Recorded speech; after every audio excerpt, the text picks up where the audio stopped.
I am CA Satish Jalan, and this is your podcast for CA Final SCMP subject. When I teach, I believe that students should not just learn or focus on the concepts. They must be able to relate the concepts with the surroundings that they are living in. My objective of teaching is not just to bring good marks in the exams of students, but also to add some real life values in the life of the students so that they are able to live a happy life post their qualification of CA as well. This is what I am revered for by most of my students. In this podcast, we are going to talk about the concepts that you need to know and remember continuously before going to your main exam. चलिए sales variance में आ जाइए। Sales variance का दो part है, ठीक है। Sales variance का दो पार्ट है। पहला पार्ट है एक सेल्स वैल्यू रिलेटेड वर्किंग होता है और दूसरा पार्ट है सेल्स मार्जिन रिलेटेड वर्किंग। पहले वैल्यू रिलेटेड समझ लेते हैं, फिर मार्जिन में चलेंगे।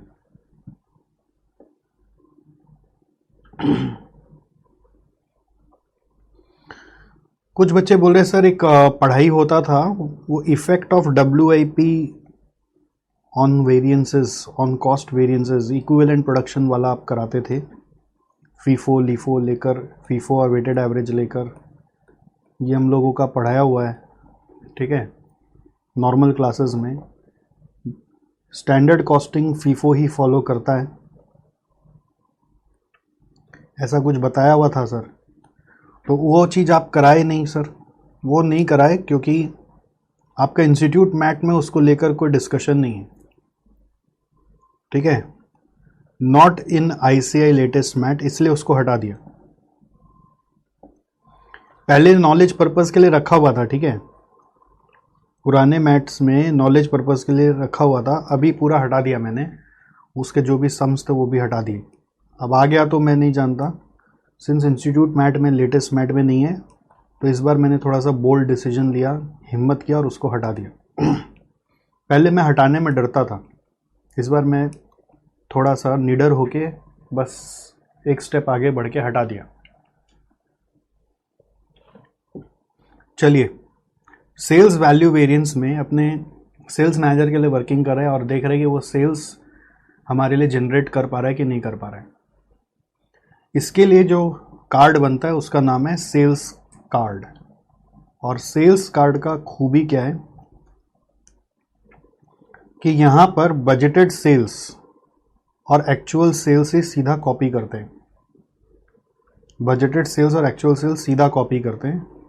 बजटेड सेल्स होता है आउटपुट रेट अमाउंट और एक्चुअल सेल्स है आउटपुट रेट अमाउंट। बस इसमें वो स्टैंडर्ड फॉर एक्चुअल आउटपुट का फंडा नहीं है। क्यों? क्योंकि बजटेड सेल्स पूरा स्टार्ट से एंड तक का पीरियड का मालूम है और एक्चुअल सेल्स भी स्टार्ट से एंड तक का पीरियड का मालूम है, तो दोनों कंपेयर होता है। सेल्स का एक यूनिट का कोई स्टैंडर्ड नहीं बनाते हैं, सेल्स का बजट ही बनाते हैं और एक्चुअल का भी पूरा वैल्यू पता होता है, तो दोनों डायरेक्टली कंपेरेबल होता है। हाँ, बस ये ध्यान देना होता है कभी ऐसा हो जाए कि बजटेड सेल्स दिया हुआ है 1 महीने का और एक्चुअल सेल्स दिया हुआ है 1 साल का, तो कंपैरेबल बनाने के लिए बजट को फिर 1 साल का बनाना पड़ेगा। Budgeted sales should be for actual output, नहीं बोलेंगे, फॉर एक्चुअल पीरियड। अगर एक्चुअल वाला आपका 1 साल का है और बजटेड सेल्स 1 महीने का है, तो 1 महीने का वैल्यू तो 1 साल से कंपेयर नहीं कर सकते ना। तो in that case budgeted sales को एक्चुअल सेल्स के लिए, एक्चुअल पीरियड के लिए चेंज किया जाएगा। नाउ वही बेसिक बातें हैं कि यहाँ पे अमाउंट को कंपेयर करेंगे तो जो वेरिएंस आएगा उसका नाम है वैल्यू वेरिएंस। बट फ़र्क क्या है कि सेल्स में उल्टा हो जाता है। जैसे अगर ये 1 लाख है और यहाँ पर मान लीजिए 2 लाख है, तो 2 लाख होने का मतलब क्या हुआ? ये 1 लाख है, ये 2 लाख, इसका मतलब क्या हुआ कि सेल्स अच्छा हो गया। अच्छा नहीं, फेवरेबल लाने के लिए 2 - 1 करना पड़ेगा। कॉस्ट में एक्चुअल ज़्यादा होने से नुकसान होता है, तो उसको नुकसान दिखाने के लिए 1 - 2 करना पड़ता है, बट सेल्स में opposite 2 - 1, actual sales minus budget sales. फिर इसका अगर रीजंस खोजने जाएंगे तो एक रेट का रीज़न मिलेगा जिसको आप सेल्स प्राइस वेरिएंस बोलोगे, चेंज इन सेलिंग प्राइस। कि प्राइस अगर आपका मान लीजिए वैल्यूज़ बैठा देते हैं, यहाँ पर वैल्यूज़ बैठा देते हैं 10,000 है, 10 रुपये तो 1 लाख आ रहा है, और यहाँ पर 20,000 है और 20,000 है मान लीजिए, और उसके बाद 11 रुपये तो यहाँ 2,20,000 है, ऐसा सोचो। सो प्राइस में 10 रुपये के जगह 11 रुपया मिला तो 1 रुपये एक्स्ट्रा मिला, फ़ायदा हुआ 11 - 10 इंटू कितना का 1 रुपये एक्स्ट्रा मिला, जितना बेचा उसका एक्स्ट्रा मिला, तो क्या वर्किंग होगा, actual selling price minus standard selling price into actual output sold. ठीक है, 11 - 10 इंटू 20,000, 11 - 10 इंटू 20,000, ध्यान रहेगा 11 - 10 इंटू 20,000। अब आउटपुट में आ जाएंगे तो वही 10,000 की जगह 20,000 बेचा तो 10,000 एक्स्ट्रा बेचा, 10,000 की जगह 20,000 बेचा तो 10,000 एक्स्ट्रा बेचा। तो जो 10,000 एक्स्ट्रा बेचा उसके कारण आपको फ़ायदा हुआ। फ़ायदा दिखाने के लिए 20 - 10 बोलेंगे और इनटू क्या करेंगे, स्टैंडर्ड रेट से, क्योंकि एक्चुअल का सारा इम्पैक्ट प्राइस वेरिएंस में घुसाया जा चुका है। तो change in volume is change in quantity, actual output minus budget output into standard selling price. अब ऐसा भी हो सकता है कंपनी में मल्टीपल प्रोडक्ट्स बिकते हैं, प्रोडक्ट नंबर X है, प्रोडक्ट नंबर Y है, तो उसका भी क्वांटिटी रेट अमाउंट आपको मालूम है। तो मल्टीपल प्रोडक्ट्स जैसे ही आएगा तो वॉल्यूम वेरिएंस फर्दर क्लासीफाई हो जाएगा मिक्स और क्वांटिटी वेरिएंस में, और वो सेम मटेरियल मिक्स का जैसा ही है। मटेरियल मिक्स में बस जो चीज़ पहले होता था वो चीज़ यहाँ पे बाद में हो गया है, स्वैप हो गया थोड़ा सा, बस ऐसे। ठीक है, सो मटेरियल मिक्स वेरिएंस होता था total actual quantity into standard proportion minus actual quantity, यहाँ पे उल्टा हो जाएगा, actual quantity minus total actual output into standard proportion. देखो, actual output into total actual output into standard, actual output minus total actual output into standard proportion multiplied by standard selling price. Quantity variance material में क्या था, total standard quantity minus total actual quantity into standard weighted average price, उल्टा हो जाएगा, total actual output minus total budgeted output into standard weighted average selling price. ठीक है, सो mix variance actually यहाँ पर क्या रिप्रेजेंट करता है, मिक्स वेरिएंस इस बार क्वालिटी को नहीं रिप्रेजेंट करता। देखो, प्रोडक्शन में मिक्स वेरिएंस गड़बड़ होने से क्वालिटी पे फर्क पड़ता है, बट सेल्स में मिक्स गड़बड़ होने से प्रॉफिट पे फर्क पड़ता है। This affects profitability not quality. अब मिक्स अगर फेवरेबल आया तो भी वायबल नहीं होता, और मिक्स अगर एडवर्स आया तो भी वायबल नहीं होता।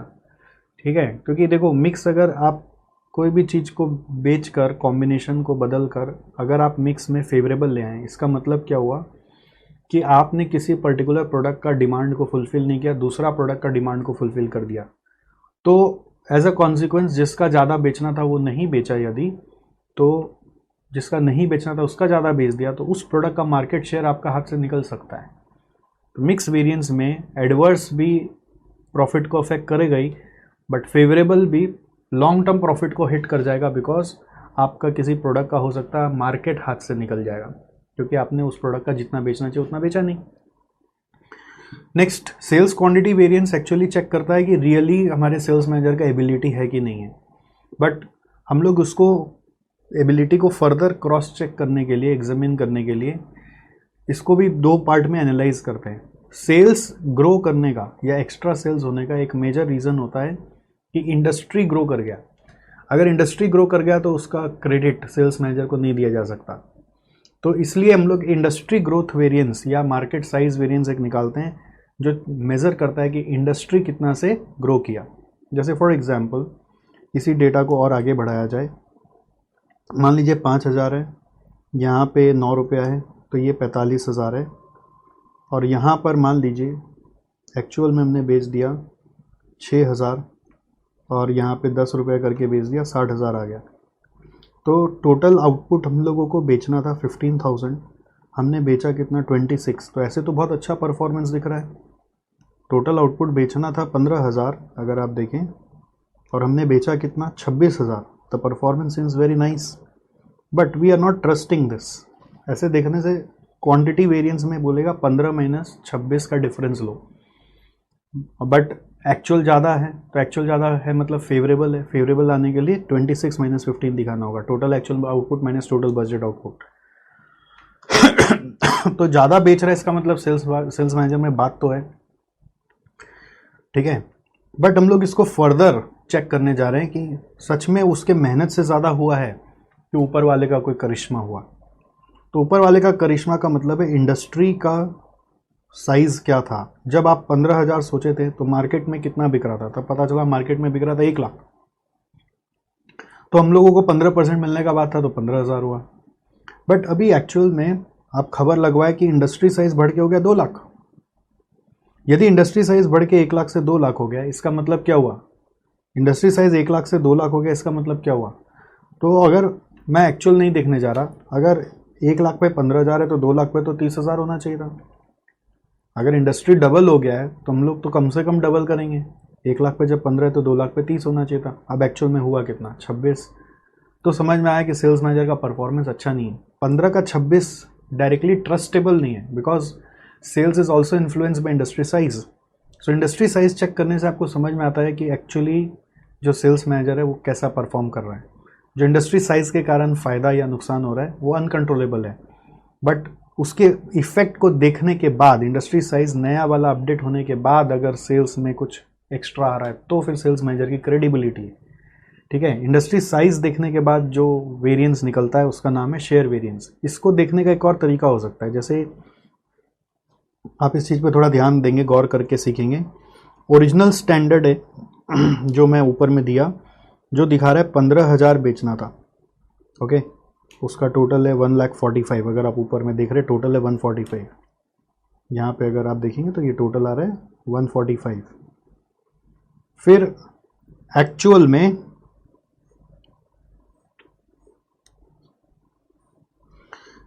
में ये 26,000 है और उसके अगेंस्ट में टोटल दिख रहा है 2,80,000। ये ऊपर में दिख रहा है। नाउ जब इंडस्ट्री साइज चेंज होता है तो वो तो हमारे हाथ का चीज़ नहीं है, बट उस हाथ का चीज़ नहीं है तो उसको स्टैंडर्ड में इनकॉर्पोरेट कर लेना चाहिए ना। यही तो आपको एडवांस वेरिएंस में सिखाया है। एडवांस वेरिएंस में क्या सिखाया? कुछ भी अनकंट्रोलेबल चीज़ों को अपने वेरिएंस में इनकॉर्पोरेट कर लो, जिससे कि वेरिएंस जो भी निकले वो कंट्रोलेबल पार्ट वाला ही निकले। तो ओरिजिनल स्टैंडर्ड जब बनता है ना तो वो ओरिजिनल बजटेड इंडस्ट्री साइज के हिसाब से बनता है। सो इंडस्ट्री साइज उस समय हमने सोचा हुआ था 1 लाख। 1 लाख के अगेंस्ट में हमारा शेयर था 15%। अब जब मुझे पता चल रहा है कि इंडस्ट्री तो बढ़ के 2 लाख की हो गई है, तो मेरे को अपना स्टैंडर्ड को रिवाइज करना चाहिए। एक नया तरीका हो सकता है रिवाइज स्टैंडर्ड। रिवाइज स्टैंडर्ड जो होगा वो एक्चुअल इंडस्ट्री साइज के हिसाब से होगा।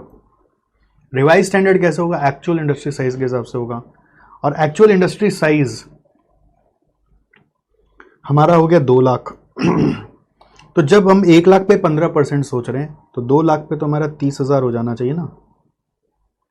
2 लाख पे हमारा 30,000 हो जाना चाहिए। खाली क्वांटिटी की बात कर रहे हैं, रेट की बात नहीं कर रहे, अमाउंट की बात नहीं कर रहे, बट ये 30,000 हो जाना चाहिए, डबल हो जाना चाहिए, ठीक है। 15% से 1 लाख पे 15,000 आ रहा है, तो वही 15% ही अज्यूम करेंगे कि इंडस्ट्री ग्रो किया तो मेरा 15% तो आएगा ही। तो 2 लाख इंडस्ट्री साइज है तो 30,000 हो जाना चाहिए, राइट। सो 15,000 पे 45 है तो 30,000 पे ये नया क्या होगा वो वर्कआउट किया जा सकता है। बट मैं आपको ये समझाना चाह रहा हूँ कि आप अपना रिवाइज स्टैंडर्ड बना सकते हैं ना, to show the effect of actual industry size. एक तरीका है कि आप ऐसे ही रहने दीजिए, जो ऊपर में मैंने बताया ओरिजिनल और एक्चुअल आप रहने दीजिए। दूसरा तरीका क्या है कि आप अपना एक रिवाइज स्टैंडर्ड बनाइए जिसका नाम है एक्चुअल इंडस्ट्री साइज के ऊपर बेस होकर आपका क्वांटिटी आ रहा है। अब आप जब इन दोनों का कंपैरिजन करेंगे 15 और 30 का, इसको हम लोग प्लानिंग वेरिएंस बोलेंगे। इसी प्लानिंग वेरिएंस का नाम है मार्केट साइज वेरिएंस। इसी प्लानिंग वेरिएंस का नाम है मार्केट साइज वेरिएंस।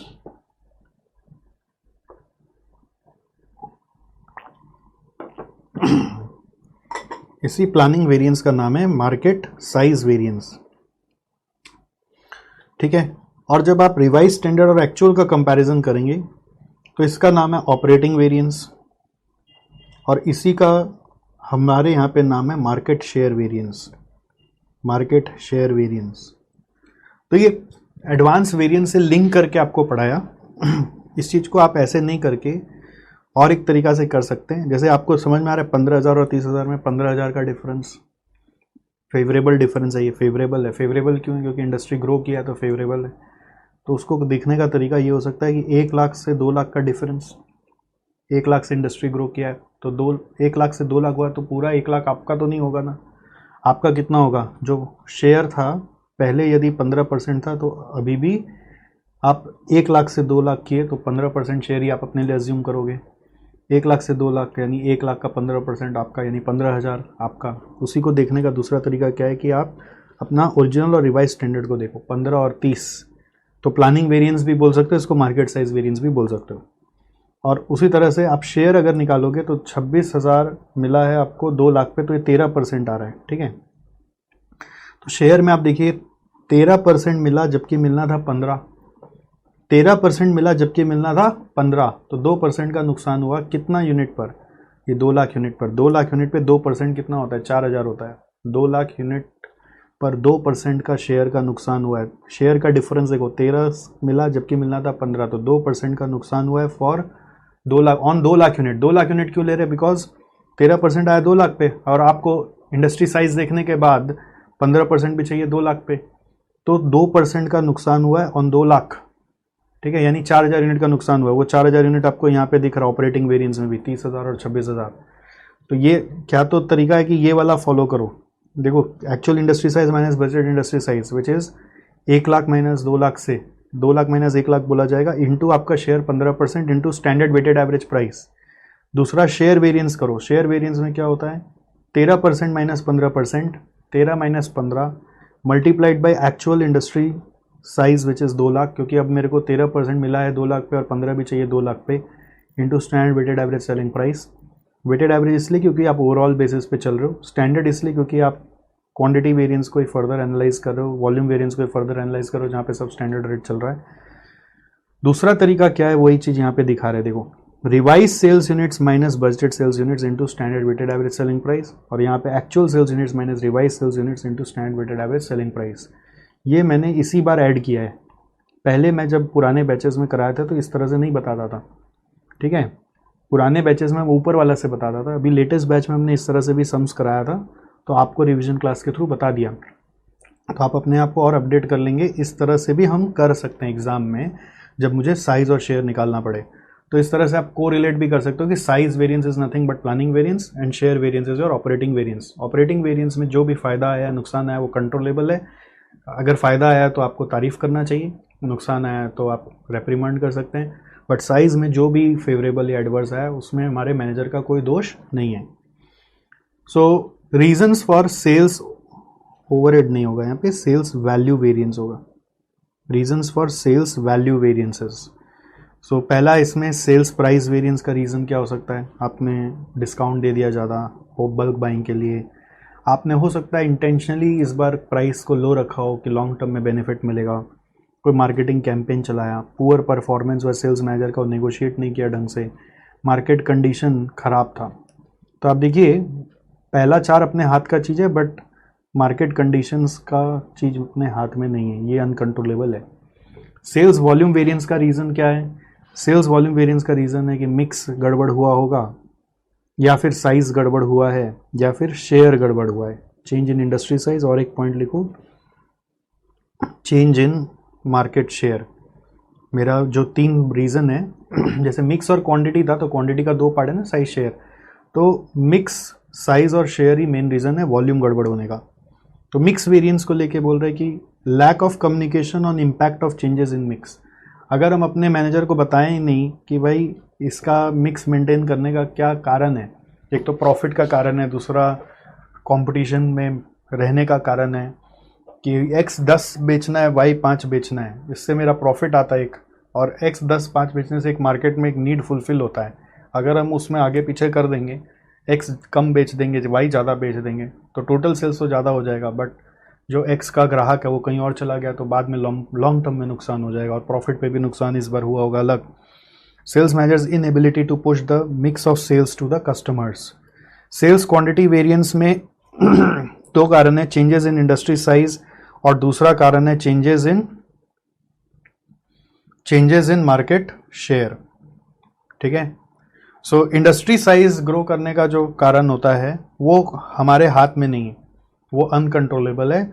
और मार्केट शेयर में कोई भी चेंजेस आता है उसका कारण क्या है? उसका कारण है कि हम लोगों ने कुछ मेहनत किया अपनी सेल्स स्ट्रेटजी से, हमारे कैंपेन्स वर्क किए हैं, सेल्स प्राइस का जो लो प्राइस स्ट्रेटजी आपने लगाया होगा उसका असर मार्केट शेयर पे आ जाता है। ठीक है, अगेन क्रॉस इम्प्लीकेशन एप्लीकेबल है। फिर under this approach traditional planning and operating variance में, under this approach sales margin word यहाँ पे काटो एक बार, सेल्स वॉल्यूम और quantity variance is classified as market size और शेयर वेरिएंस। कभी कभी किसी सब में ना मिक्स लागू नहीं होता, ऐसा हो सकता है ना, मल्टीपल प्रोडक्ट नहीं है तो मिक्स नहीं आएगा, तो मिक्स नहीं आएगा तो वॉल्यूम से फिर मार्केट साइज शेयर आ जाएगा सीधा। अगर मल्टीपल प्रोडक्ट है तो मिक्स क्वांटिटी आएगा, और मल्टीपल प्रोडक्ट नहीं है तो सीधा वॉल्यूम से भी साइज शेयर आ सकता है। इसीलिए मैंने यहाँ पे इस तरह से लिखा हुआ है कि under this approach sales volume और quantity variance is classified as market size variance and share variance. Size variance मतलब planning variance which are uncontrollable, share variance मतलब operating variance which are controllable. So planning variance में what you are going to compare is revise sales versus original sales, या revise budgeted sales versus original budgeted sales. फिर यहां पर क्या होगा, actual sales versus revise budgeted sales.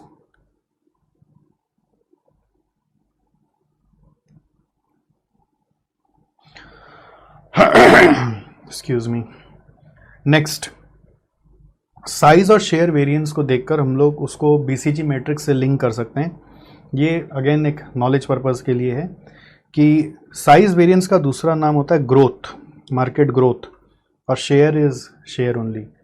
सो किसी scenario में यदि आपका ऐसे सोचो ग्रोथ और शेयर दोनों फेवरेबल आ रहा है, दोनों फेवरेबल है मतलब ये बीसीजी मैट्रिक्स के हिसाब से स्टार वाला सिचुएशन है कि ग्रोथ भी फेवरेबल है और शेयर भी फेवरेबल है, स्टार, इसको स्टार बोलेंगे। ठीक है, फिर आपका मान लीजिए ग्रोथ फेवरेबल है, शेयर एडवर्स हो रहा है, ग्रोथ फेवरेबल है, शेयर एडवर्स हो रहा है मतलब question mark, this is BCG matrix के हिसाब से क्वेश्चन मार्क। फिर मान लीजिए ग्रोथ एडवर्स है, शेयर फेवरेबल है, तो बीसीजी के हिसाब से ये कैश का हुआ है, और दोनों एडवर्स है तो इसको हम लोग बीसीजी के हिसाब से बोलेंगे डॉग, बीसीजी के हिसाब से इसको डॉग बोल देंगे। दोनों एडवर्स होने से लास्ट वाला डॉग हो गया। तो वही चीज़ यहाँ पे मैट्रिक्स में सजाया हुआ, आप इसको देख लेंगे। और हर एक सिचुएशन के लिए अलग अलग इंटरप्रिटेशन या रिकमेंडेशन है कि स्टार के लिए क्या बोलेंगे, सस्टेन करो, अगर नहीं करोगे तो क्वेश्चन मार्क बन जाएगा, कोई और आपका शेयर ले जाएगा। क्वेश्चन मार्क है तो बोलेंगे इन्वेस्ट करो, क्वालिटी इंप्रूवमेंट करो, ठीक है, थोड़ा कस्टमर सर्विस दो। फिर कैश काउ है तो ये बोलेंगे आप डाइवर्सिफाई का सोचो, नहीं तो धीरे धीरे वो डॉग बन जाएगा। और डॉग है तो डाइवेस्ट करो या फिर नया प्रोडक्ट लाओ, डाइवेस्ट और restrategize to make it a cash cow. और क्वेश्चन मार्क कैसे सोचो कि वो वापस से नया वर्जन कोई प्रोडक्ट का बना के लाओगे तो मार्केट क्या पता उसको एक्सेप्ट करने रेडी हो जाएगा, ग्रोथ फेवरेबल आ जाए, क्या मालूम। ठीक है, so this is implication of size and share variance in the light of BCG matrix. आओ नेक्स्ट, अब आ रहा है सेल्स का दूसरा हिस्सा, इसका नाम है सेल्स मार्जिन वेरिएंस। ठीक है, सेल्स मार्जिन और वैल्यू में फ़र्क क्या है? देखो, वैल्यू जो वर्किंग है ना, ये रेवेन्यू के ऊपर है, this is based on revenue and this is based on profit. Now problem is, आप ऐसा मत सोचना कि वैल्यू अगर फेवरेबल है, रेवेन्यू फेवरेबल है तो प्रॉफिट भी फेवरेबल होगा, ऐसा ज़रूरी नहीं होता। ऐसा कब हो सकता है? जैसे एक एग्जांपल देखो, मान लो बजट में और एक्चुअल में मैं आपको एक डिटेल दिखा रहा हूँ कि हमारा सोचा हुआ था रेवेन्यू 1000 यूनिट का 15 रुपया करके आएगा, तो 15,000 रेवेन्यू आएगा। ठीक है, और उसके अगेंस्ट में प्रॉफिट भी सोचा हुआ रहता है कि उस 1000 यूनिट से हमारा कॉस्ट है मान लीजिए 14 रुपीज़, तो 1 रुपया करके प्रॉफिट आएगा, 1000 रुपया कमाएंगे, क्योंकि बीच में कॉस्ट है 14 रुपया। ठीक है, ये हमारा सोचा हुआ है। नाउ एक्चुअल में हमारा मैनेजर ये 1000 की जगह 1500 बेच दिया और वो 13 रुपया करके बेच दिया, तो 1500 इंटू 13 कितना आता है 19500। तो रेवेन्यू वाइज तो एक्स्ट्रा रेवेन्यू लाया मेरे लिए, बट आपको समझ में ही आ गया होगा कि यार कॉस्ट ही 14 था, 13 में कैसे बेच दिया। इसलिए बेच दिया क्योंकि उसको कॉस्ट बताए नहीं थे, तो वो कॉस्ट जानता नहीं था, 13 में बेच दिया, ज़्यादा बिक रहा था। तो हमारा यहाँ पर 1500 यूनिट में अभी कॉस्ट यदि 14 रुपया लग रहा है, स्टैंडर्ड कॉस्ट 14 लग रहा है, तो 1 रुपया हमारा नुकसान बैठ रहा है, 1500 रुपये का नुकसान हो गया। ज़्यादा रेवेन्यू लाकर नुकसान बढ़ गया। रेवेन्यू फेवरेबल है बट प्रॉफिट एडवर्स है। तो इस तरह का वेरिएंस एनालिसिस का क्या काम, जहाँ पर रेवेन्यू फेवरेबल है और प्रॉफिट एडवर्स है, ये तो कोई काम का ही चीज़ नहीं हुआ ना। जहाँ पर रेवेन्यू फेवरेबल है और प्रॉफिट एडवर्स है वो तो बेकार चीज़ हो गया। तो इसका सॉल्यूशन क्या हो सकता है? इसका सॉल्यूशन हो सकता है कि आप अपने सेल्स मैनेजर को क्या करेंगे, कॉस्ट का भी नॉलेज दे देंगे कि देखो जो चीज़ तुम बेच रहे हो उसका कॉस्ट इतना है। उसको अगर कॉस्ट बता दिया जाए तो it will help the sales manager to make wise decision about the actual price. और सेल्स मैनेजर का परफॉर्मेंस आप रेवेन्यू पे नहीं निकाल के ये वाला प्रॉफिट पे निकालिए, तो उसको भी पता चलेगा कि मेरे को 1000 कमा के देना था, मैंने 1500 का नुकसान किया है। रेवेन्यू से थोड़ा सा रिफ्लेक्शन ठीक से नहीं आता, तो वहीं पे जन्म होता है सेल्स मार्जिन वेरिएंस का, क्योंकि हम लोग सेल्स मैनेजर से कमाना चाहते हैं, ना कि सिर्फ रेवेन्यू लाना चाहते हैं। उसके लिए सेल्स मैनेजर को कॉस्ट का नॉलेज दे दीजिए। अब कॉस्ट में ध्यान रखना, दोनों केस में स्टैंडर्ड कॉस्ट ही यूज़ हो रहा है, ये चीज़ को ध्यान रखिएगा। दोनों केस में हम लोग स्टैंडर्ड कॉस्ट ही यूज़ कर रहे हैं, we are not using actual cost. क्यों नहीं यूज़ कर रहे एक्चुअल कॉस्ट? क्योंकि सेल्स मैनेजर को एक्चुअल कॉस्ट से क्या लेना। अगर एक्चुअल कॉस्ट कम हो गया तो या ज़्यादा हो गया तो उसके लिए तो प्रोडक्शन मैनेजर जिम्मेदार है, तो वो कॉस्ट वेरिएंस में इफेक्ट दिखाया जाता है, उसका इफेक्ट सेल्स पार्ट में नहीं आना चाहिए।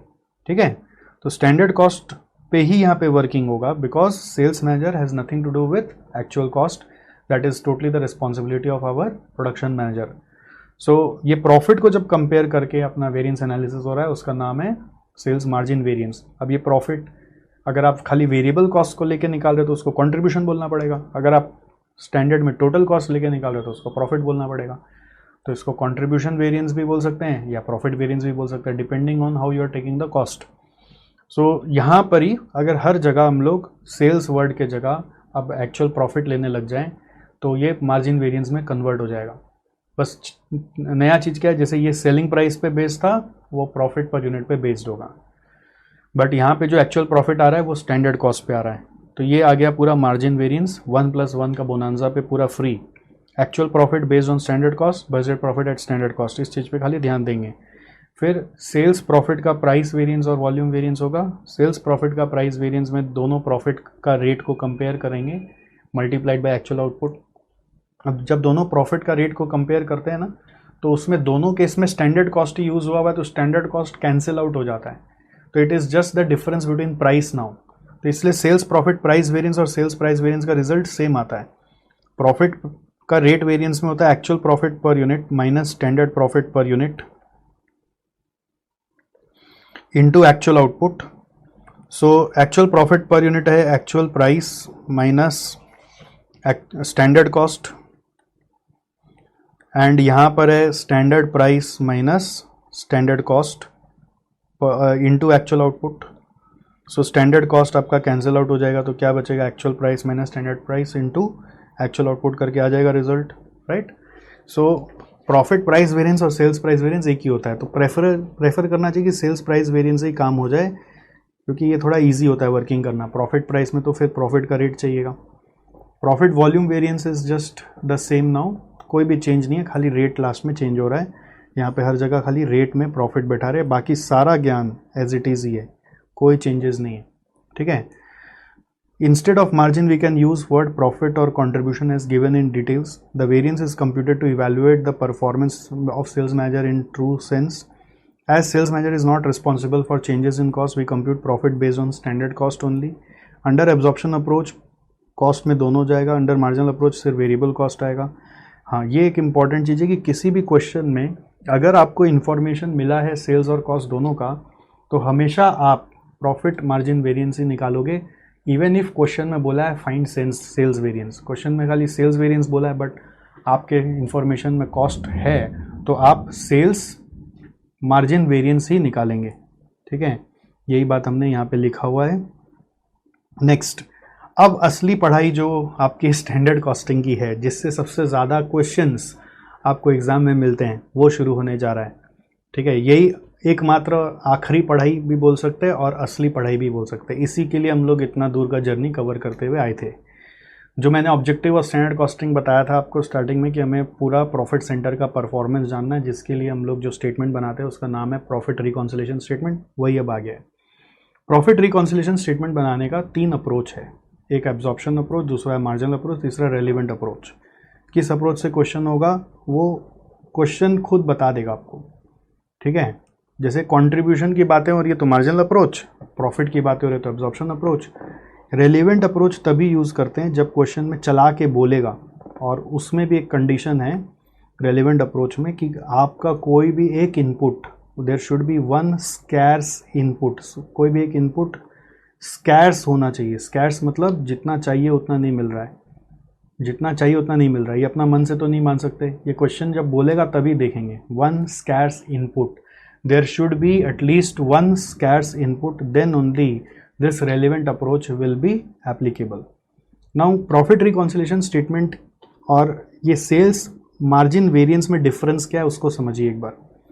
ठीक है, सेल्स मार्जिन वेरिएंस जब वर्किंग कर रहे हैं तो ये सेल्स मैनेजर के लिए कर रहे हैं, this is for sales manager, और इसमें 2 चीज़ को कंपेयर कर रहे हैं कि एक्चुअल प्रॉफिट वो क्या लाया sales manager at standard cost, और ये कंपेयर करते हैं फिर बजटेड प्रॉफिट से।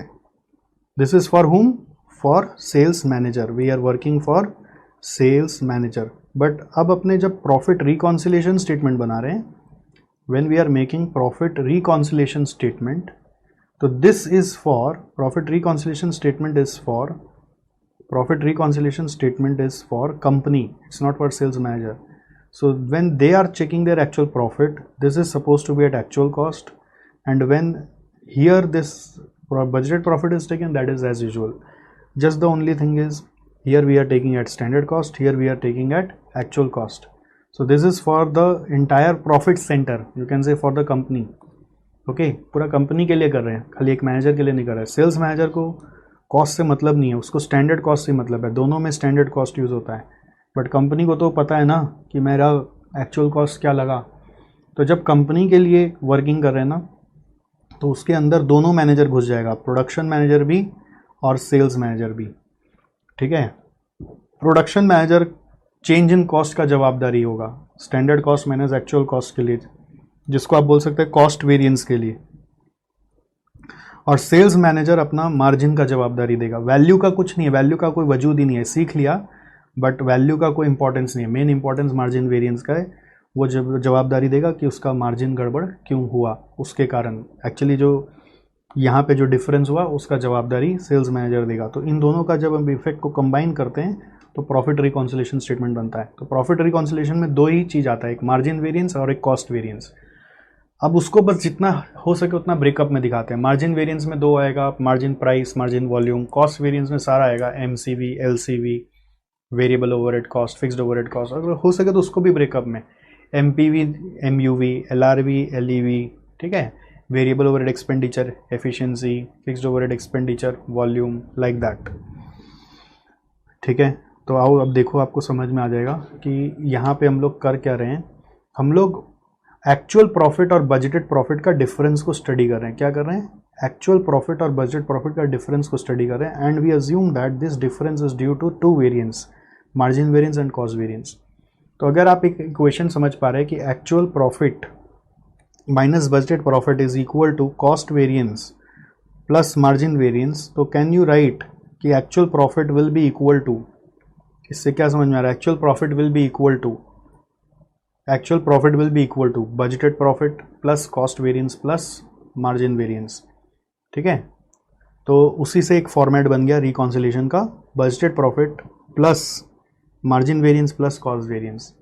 देखो एक ढांचा समझ जाओ पहले, profit variance plus cost variance, इससे आपका बजटेड प्रॉफिट पे दोनों को ऐड करने से एक्चुअल प्रॉफिट आ रहा है। बट कौन सा आ रहा है?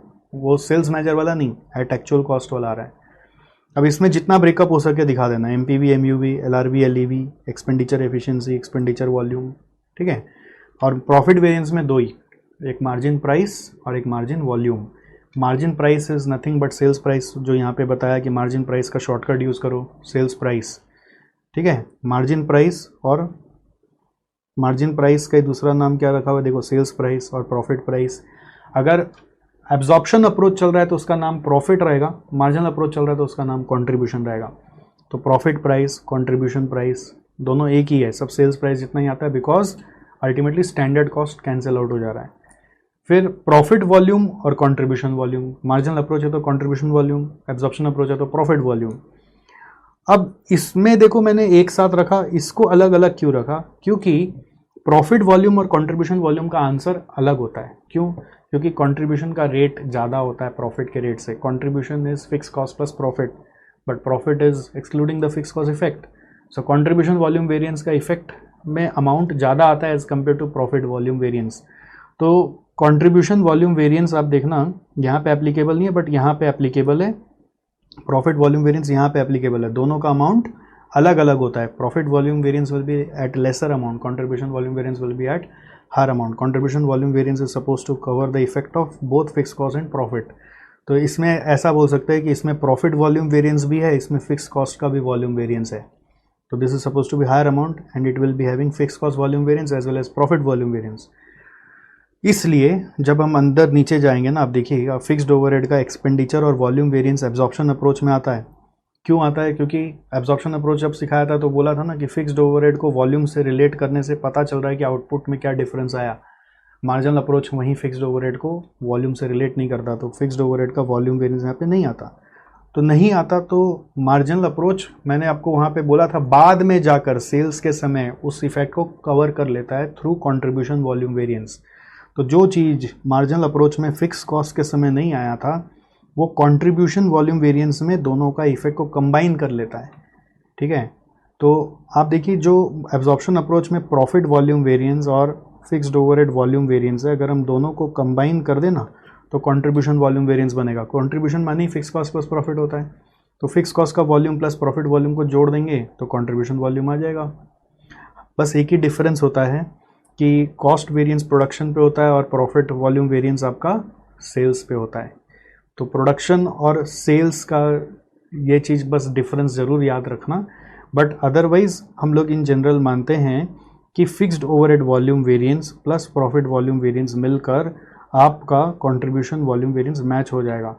कब मैच नहीं होगा? जब प्रोडक्शन और सेल्स इक्वल नहीं है। अगर प्रोडक्शन सेल्स इक्वल है तो परफेक्ट मैच होगा, अगर प्रोडक्शन सेल्स इक्वल नहीं है तो ये मैच नहीं होगा। इन जनरल हमारे पास जो भी सम्स आते हैं उसमें सब प्रोडक्शन सेल्स इक्वल ही रहते हैं, तो आपका हर सम में मैच होगा। और सिंस ये मैच होगा तो जो प्रॉफिट एब्जॉर्प्शन अप्रोच से आएगा वही प्रॉफिट मार्जिनल अप्रोच से आएगा, क्योंकि बाकी सारा कुछ सेम है। जो एमपीवी यहाँ है वही एमयूवी यहाँ है वही वहाँ है, एलआरवी, एलईवी, वेरिएबल ओवरहेड सब सेम है। बजटेड प्रॉफिट ये ध्यान रखना, मार्जिनल अप्रोच में भी प्रॉफिट निकालते हैं which is fix cost contribution minus fix cost करके आता है। ऐसा नहीं सोचना, बहुत बच्चे ही सोचते हैं मार्जिनल अप्रोच है तो यहाँ पे बजट कंट्रीब्यूशन लिख दो, ऐसा नहीं, वहाँ पे भी प्रॉफिट है। प्रॉफिट कैसे आएगा? Budget contribution minus budget fix cost करके आएगा। तो प्रॉफिट जो यहाँ पे लिख रहे हैं वही यहाँ पे लिख रहे हैं। सेल्स प्राइस वेरिएंस से ही प्रॉफिट प्राइस रिलेटेड है और कंट्रीब्यूशन प्राइस वेरिएंस भी सेल्स प्राइस वेरिएंस से रिलेटेड है, तो ये भी सेम है। बाकी सब कुछ सेम है, सिर्फ प्रॉफिट वॉल्यूम और फिक्स्ड ओवरहेड वॉल्यूम का डिफरेंस था जो कंट्रीब्यूशन वॉल्यूम कवर कर लिया। और वो कब कवर कर लेगा? जब प्रोडक्शन और सेल्स बराबर होंगे। अगर प्रोडक्शन सेल्स मेरे बराबर है तो फिक्स्ड ओवरहेड वॉल्यूम और प्रॉफिट वॉल्यूम मिलाकर कंट्रीब्यूशन वॉल्यूम आ जाएगा। Got it? So based on this मेरा एब्जॉर्प्शन और मार्जिनल प्रॉफिट रिकॉन्साइल हो गया। ओके, एक क्वेश्चन अपने पास आया है, why are we considering fixed overhead expenditure variance in marginal? तो फिक्स्ड ओवरहेड एक्सपेंडिचर वेरिएंस ही कॉस्ट वेरिएंस होता है। जैसे मार्जिनल अप्रोच में जो कॉस्ट वेरिएंस है ना वही एक्सपेंडिचर वेरिएंस है, वो दोनों सेम ही होता है, इसलिए रखा है। ओके, क्योंकि फिक्स ओवरहेड का एक वेरिएंस तो लेना ही पड़ेगा ना, budgeted overhead minus actual overhead का, तो वो एक्सपेंडिचर वेरिएंस जैसा एब्जॉर्प्शन में साउंड करता है, इसलिए एब्जॉर्प्शन का एक्सपेंडिचर के सामने लिख दिया कि दोनों सेम ही है। अब आता है रेलिवेंट का बात। रेलिवेंट को थोड़ा ध्यान से सीख लेना, क्योंकि ये आपका न्यू सिलेबस में ही खाली डाला गया, पहले नहीं होता था कोर्स में। तो रेलिवेंट अप्रोच का कंसेप्ट क्या है? ये कब यूज़ होगा? जब स्कैर्स इनपुट है। अब स्कैर्स इनपुट का यूटिलिटी क्या है, इस चीज़ को समझो एक बार। स्कैर्स इनपुट का यूटिलिटी क्या है? जैसे मान लीजिए मैंने आपको बोला मटेरियल के लिए स्टैंडर्ड फॉर एक्चुअल आउटपुट हमारा 10,000 kg 5 रुपया करके 50,000 रुपया पे काम होना था। एक्चुअल में 11,000 यूज़ हो गया, 5 रुपया करके 55,000 हमारा कॉस्ट आया। प्राइस वेरिएंस नहीं आया, मटेरियल का बात हो रही है। बट आप देखिए क्वांटिटी हमारा ज़्यादा यूज़ हो गया। मैंने ऐसा बोल दिया था आपको मटेरियल इज़ स्कैर्स, मटेरियल मेरा स्कैर्स है। स्कैर्स चीज़ों को अगर आप ज़्यादा यूज़ करोगे तो नुकसान तो है ही, ऊपर से ये भी नुकसान है कि नया मटेरियल मिलेगा नहीं, तो आउटपुट फ्यूचर में कम बना पाएंगे। स्कैर्स चीज़ों का अगर नुकसान करोगे तो फ्यूचर में आउटपुट भी कम हो जाएगा।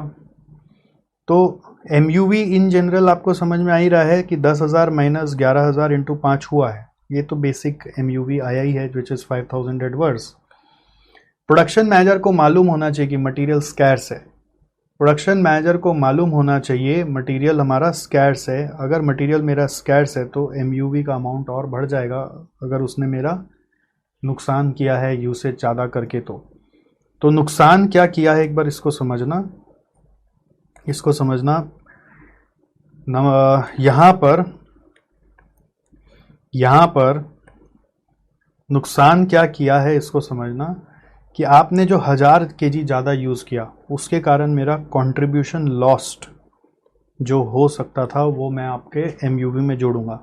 1000 kg जो एक्स्ट्रा यूज़ किया multiplied by standard contribution per kg of raw material. जैसे वो की फैक्टर में नहीं करते थे contribution per unit of key factor, वैसे ही contribution per kg of material. जैसे प्रोडक्ट का कंट्रीब्यूशन पर यूनिट नहीं लेना है, प्रोडक्ट का कंट्रीब्यूशन 100 रुपया मान लीजिए, उस प्रोडक्ट को बनाने के लिए 5 kg लगता है मटेरियल का, तो 100/5 करके 20 रुपया पर kg आपको लेना पड़ेगा। तो इससे ये अमाउंट ऐड करके नया MUV निकलेगा। जो कंट्रीब्यूशन लॉस्ट हुआ ड्यू टू एक्स्ट्रा यूसेज वो MUV अपडेट हो जाएगा अगर मटेरियल स्कैर्स है तो। ऐसे ही अगर लेबर स्कैर्स है तो लेबर एफिशिएंसी वेरिएंस अपडेट करना पड़ेगा। अच्छा, अब एक इसमें नया चीज़ समझना, अगर मटेरियल यूसेज में कंट्रीब्यूशन लॉस्ट ऐड किया है तो कंट्रीब्यूशन वॉल्यूम वेरिएंस जब आप निकालोगे उसमें से इतना पार्ट माइनस कर दीजिएगा। ठीक है, जैसे मान लीजिए अगर एग्जाम्पल में से ये 2,000 रुपये आता है फॉर एग्जाम्पल, सो हमारा MUV में 2,000 रुपया कंट्रीब्यूशन लॉस्ट का ऐड हो गया। तो कंट्रीब्यूशन वॉल्यूम वेरिएंस जो आप निकालते हो ना यहाँ पर कंट्रीब्यूशन वॉल्यूम वेरिएंस, उसके अंदर फिर 2,000 जो प्रोडक्शन मैनेजर बियर कर लिया है उसको यहाँ से हटा दोगे। ठीक है, यहाँ पर कंट्रीब्यूशन वॉल्यूम वेरिएंस क्या बोल रहा हूँ मैं, ध्यान से सुन रहे हो? कंट्रीब्यूशन वॉल्यूम वेरिएंस जो मैंने लिखा उसमें से 2,000 में माइनस कर दूंगा, उसमें से 2,000 माइनस करके इसमें जोड़ दूंगा, क्योंकि जब इसमें जोड़ दिया तो वहाँ से हटा दो। डबल इफेक्ट नहीं रखना कि सेल्स मैनेजर भी बियर करेगा और फिर वो प्रोडक्शन मैनेजर भी कंट्रीब्यूशन लॉस बियर करेगा, ऐसा नहीं होना चाहिए। Production manager is also bearing contribution lost because he has used scarce material inefficiently, and if he is bearing contribution loss, whatever he is bearing, that amount should be removed from contribution volume variance. Relevant costing approach marginal approach follow करता है। This follows marginal approach, मतलब इसमें contribution वाला ही system चलेगा, इसमें fix cost नहीं चलेगा, क्योंकि रेलिवेंट कॉस्टिंग में फिक्स कॉस्ट कमिटेड कॉस्ट होता है, वो उसको इग्नोर कर देता है। ठीक है, तो बस आपको ये #1 #2 का मतलब समझना था, बाकी ये मार्जिनल अप्रोच का कॉपी पेस्ट है। अब एग्जाम में ध्यान रखना कि आपके पास जो सिचुएशन आएगा वो एक ही इनपुट स्कैर्स लेके आएगा। कभी क्वेश्चन में ऐसा लिख दिया कि number A material is scarce, number B labour is scarce, इसका मतलब दोनों एक साथ स्कैर्स नहीं है, दो अलग अलग सिनेरियो हो गया, दो कॉलम बनेगा, मटेरियल इज स्कैर्स का अलग, लेबर इज स्कैर्स का अलग। देख लीजिए एक बार यहाँ पर क्या लिखा हुआ रेलेवेंट कॉस्टिंग अप्रोच में, apply this approach only when material और लेबर, एंड नहीं है और, is scarce. Production manager bears an additional loss, that is contribution loss due to inefficient use of scarce input. Sales contribution volume variance is reduced by the amount of contribution loss borne by the production manager. तो contribution volume variance under relevant costing will be usual variance minus loss shifted to production manager.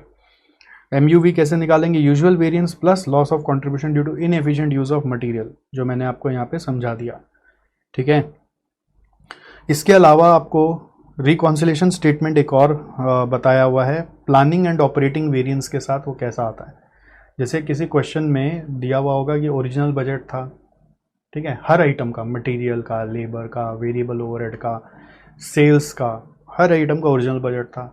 Her item का revise budget भी हुआ, material भी revise हुआ, labour भी revise हुआ, overhead revise नहीं हुआ, मान लो सेल्स रिवाइज हुआ। फॉर एग्जांपल बहुत सारे आइटम्स रिवाइज बजट में भी आया और फिर एक्चुअल भी है। सो आपको हर चीज़ का वो दिख रहा है कि आपका यहाँ पर प्लानिंग ऑपरेटिंग आ रहा है। तो सारे चीज़ में अगर प्लानिंग ऑपरेटिंग पे घुसा हुआ है तो रिकॉन्सिलेशन स्टेटमेंट कैसा होगा? तो उस समय रिकॉन्सिलेशन स्टेटमेंट में इस तरह का फॉर्मेट बनाओगे, ट्रेडिशनल, प्लानिंग और ऑपरेटिंग। उल्टा भी कर सकते हो, प्लानिंग, ऑपरेटिंग और ट्रेडिशनल, 3 कॉलम होगा। प्लानिंग, ऑपरेटिंग और ट्रेडिशनल ऐसा भी कर सकते हो, या ट्रेडिशनल, प्लानिंग, ऑपरेटिंग कॉलम बनाओगे। ओरिजिनल बजटेड प्रॉफिट आपका होगा और एक्चुअल प्रॉफिट होगा। ठीक है, तो ये आपका ट्रेडिशनल में ही आता है। ओरिजिनल बजटेड प्रॉफिट और एक्चुअल प्रॉफिट को लेके हम लोग ट्रेडिशनल में ही रिकॉन्साइल करते हैं। यहाँ पर आप खाली वेरिएंस निकाल रहे हो। इसको मैं काट देता हूँ, ये फॉर्मेट को। I am just removing this. इसको आप एक बार ऐसे समझने के लिए थोड़ा बेटर ये मैं हटा रहा हूँ, नहीं तो आपको लगेगा ओरिजिनल प्रॉफिट तीनों में घुसेगा। ऐसा नहीं है, वो ट्रेडिशनल में घुसा। ये टोटल कॉलम है, मान लो ट्रेडिशनल में घुसा। ये फॉर्मेट जानना जरूरी है, इसके ऊपर थोड़ा ध्यान दो एक बार। Original budgeted profit at standard cost के हिसाब से आप निकाल लिए। एक्चुअल प्रॉफिट आपका एक्चुअल कॉस्ट के हिसाब से आएगा। फिर आपको वही सेल्स प्राइस, मार्जिन, वॉल्यूम और सारे कॉस्ट वेरिएंस दिखाने। शॉर्ट में लिखा हूँ, उसमें जितना ब्रेकअप होगा सारा ब्रेकअप आपको कॉस्ट वेरिएंस में दिखाना है। ठीक है, सेल्स, मार्जिन, वॉल्यूम वेरिएंस यहाँ पे एब्जॉर्प्शन भी हो सकता है या मार्जिनल अप्रोच भी हो सकता है। जैसा क्वेश्चन बोले वैसा करो, जैसा डिटेल दिया हो वैसा करो। बट ध्यान देना, टोटल में अगर ओरिजिनल बजट प्रॉफिट दिखा रहे तो ट्रेडिशनल का वैल्यू आएगा, और आपका सेल्स प्राइस वेरिएंस है, मार्जिन वॉल्यूम वेरिएंस है और कॉस्ट वेरिएंस है, ये सब ट्रेडिशनल वाला है। अब सबका प्लानिंग ऑपरेटिंग आएगा। अब ये ध्यान रखना कि ऐसा नहीं कि planning plus operating is equal to traditional सब में होगा। बताया था ना आपको, planning plus operating is equal to traditional नहीं होगा। तीनों अलग अलग वैल्यूज हो सकते हैं। ये चीज़ पहले भी बताया था ऊपर में कि बिकॉज ऑफ मैथमेटिकली क्वांटिटी भी चेंज हो जाता है यदि, तो आपका प्लानिंग प्लस ऑपरेटिंग ट्रेडिशनल से मैच नहीं होता है इंडिविजुअल वेरिएंस पर, बट खाली कॉस्ट लेवल पे मैच हो सकता है। अगर आप कोई टोटल वेरिएंस निकाल रहे तो मैच होगा। तो प्लानिंग अलग निकालेंगे, ऑपरेटिंग अलग निकालेंगे, ट्रेडिशनल अलग निकालेंगे। प्लानिंग ऑपरेटिंग को जोड़कर ट्रेडिशनल नहीं लिखेंगे। फिर वैसे ही सेल्स, मार्जिन, वॉल्यूम का प्लानिंग अलग, ऑपरेटिंग अलग, ट्रेडिशनल अलग। कॉस्ट वेरिएंस में एमपीवी का प्लानिंग अलग, ऑपरेटिंग अलग, ट्रेडिशनल अलग। सबका अलग अलग अलग अलग अलग अलग करेंगे। ठीक है, प्लानिंग अलग, ऑपरेटिंग अलग, ट्रेडिशनल अलग, तब आपका वर्किंग होगा। एक कोनी लिमिटेड का सम्स है, कोनी लिमिटेड, उसको ठीक से करिएगा, वो इसी फॉर्मेट पे बेस्ड है। कोनी लिमिटेड का सम्स है, ध्यान रहेगा। The sum name is of कोनी लिमिटेड, जो इसी कॉन्सेप्ट के ऊपर बेस्ड है। It is not necessary that planning plus operating is always equal to traditional. ये वापस से मेंशन करके दे दिया मैंने। I have mentioned it all over again for you so that you don't do mistake. Okay.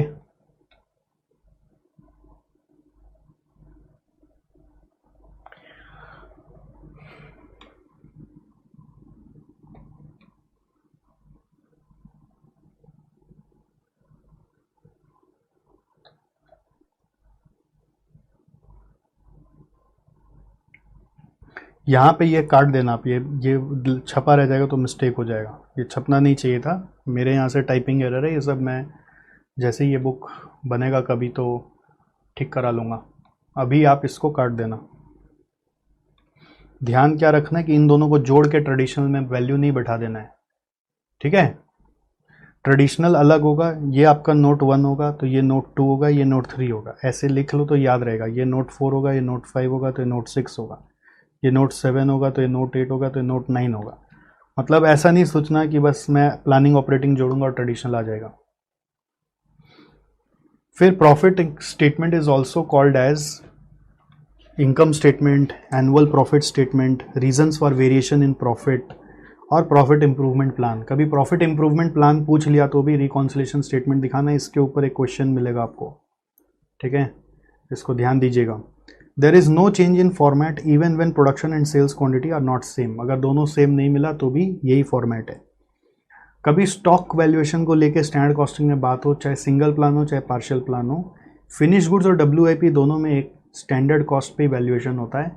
Just raw material का single plan में standard price और partial plan में एक्चुअल प्राइस चलता है, ठीक है। WIP ऑन इक्विवेलेंट प्रोडक्शन होता है, ये नॉलेज पर्पज़ के लिए, इसका एज सच कोई सम्स हमारे पास नहीं है, ये नॉलेज पर्पज़ के लिए आपको ज्ञान दिया गया है। रेलिवेंट कॉस्टिंग अप्रोच मैंने आपको समझा ही दिया। अब आ जाओ आखिरी चरण में, ये स्टैंडर्ड कॉस्टिंग का आखिरी चरण है। ध्यान रखना, आपके पास अगर मेरे जो क्वेश्चन लिस्ट होंगे उसमें अगर 10 क्वेश्चन है तो 7 क्वेश्चन आपको रिकॉन्सिलेशन से ही मिलेंगे, उसी पे ज़्यादा जोर लगा के सम्स करना, उसका सारा सम्स एक बार आपको लिख के करना है, आप खाली देखोगे तो आपसे होगा नहीं एग्जाम हॉल में। फिर रिकॉन्सिलेशन को लेकर आपको कमेंट्स भी क्वेश्चन करने बोलेगा, कमेंट्स भी बोलेगा, ध्यान रखना, कमेंट्स भी बोलेगा। कमेंट्स लिखने का तरीका आपका क्या है कि आपको जैसे बोलेगा एनालाइज द वेरिएंस रिपोर्ट, और यू कैन से क्वेश्चन बोलेगा एनालाइज और कमेंट ऑन इट, ऐसे बस analyse it, comment on it. Profit reconciliation statement में बनाने के बाद लिख देगा एनालाइज इट या कमेंट ऑन इट। तो उस समय हम कमेंट में क्या लिखेंगे, कैसे लिखेंगे, तो कमेंट में जैसे अगर मान लीजिए ये वाला सम में आ रहा है तो आपको बोलना पड़ेगा कि ड्यू टू प्लानिंग इफेक्ट और uncontrollable reasons there were variances to the extent of इतना रुपया, देन ऑपरेटिंग में there were variances due to इतना रुपया, these are all presumed to be controllable in nature, and the overall profit was this much, actual profit was this much। तो overall performance कैसा रहा, पहले overall performance भी starting में बोल सकते हो कि ओवरऑल परफॉर्मेंस मेरा बजटेड प्रॉफिट कितना था और एक्चुअल में कितना हुआ, वो फेवरेबल है कि एडवर्स है। उसका फर्दर एनालिसिस करने जा रहे हैं तो प्लानिंग के कारण कितना रुपया है, ऑपरेटिंग के कारण कितना रुपया है, ठीक है। प्लानिंग का वेरिएंस अनकंट्रोलेबल माना जाता है, ऑपरेटिंग का वेरिएंस कंट्रोलेबल माना जाता है। इस तरह से आपको लिखना है, ठीक है। तो कंट्रोलेबल के ऊपर ही कमेंट करना है, ऑपरेटिंग वेरिएंस को देखकर फाइनली कंक्लूड करना है कि managers have performed better. Planning variance को लेकर ये बोलना है कि ये अनकंट्रोलेबल होता है तो इसका दायित्व मैनेजर्स नहीं लेगा। इस तरह से एनालाइज करना पड़ेगा आपको। एक दो क्वेश्चन का पढ़ोगे तो आपको एक स्ट्रक्चर मिल जाएगा। जैसे एक ऐसा भी क्वेश्चन मिलेगा जिसमें मटीरियल वेरिएंस ही खाली निकालना है, ध्यान से सुनो, हाँ, मटीरियल वेरिएंस ही खाली निकालना है और उसी का परफॉर्मेंस एनालिसिस करना है।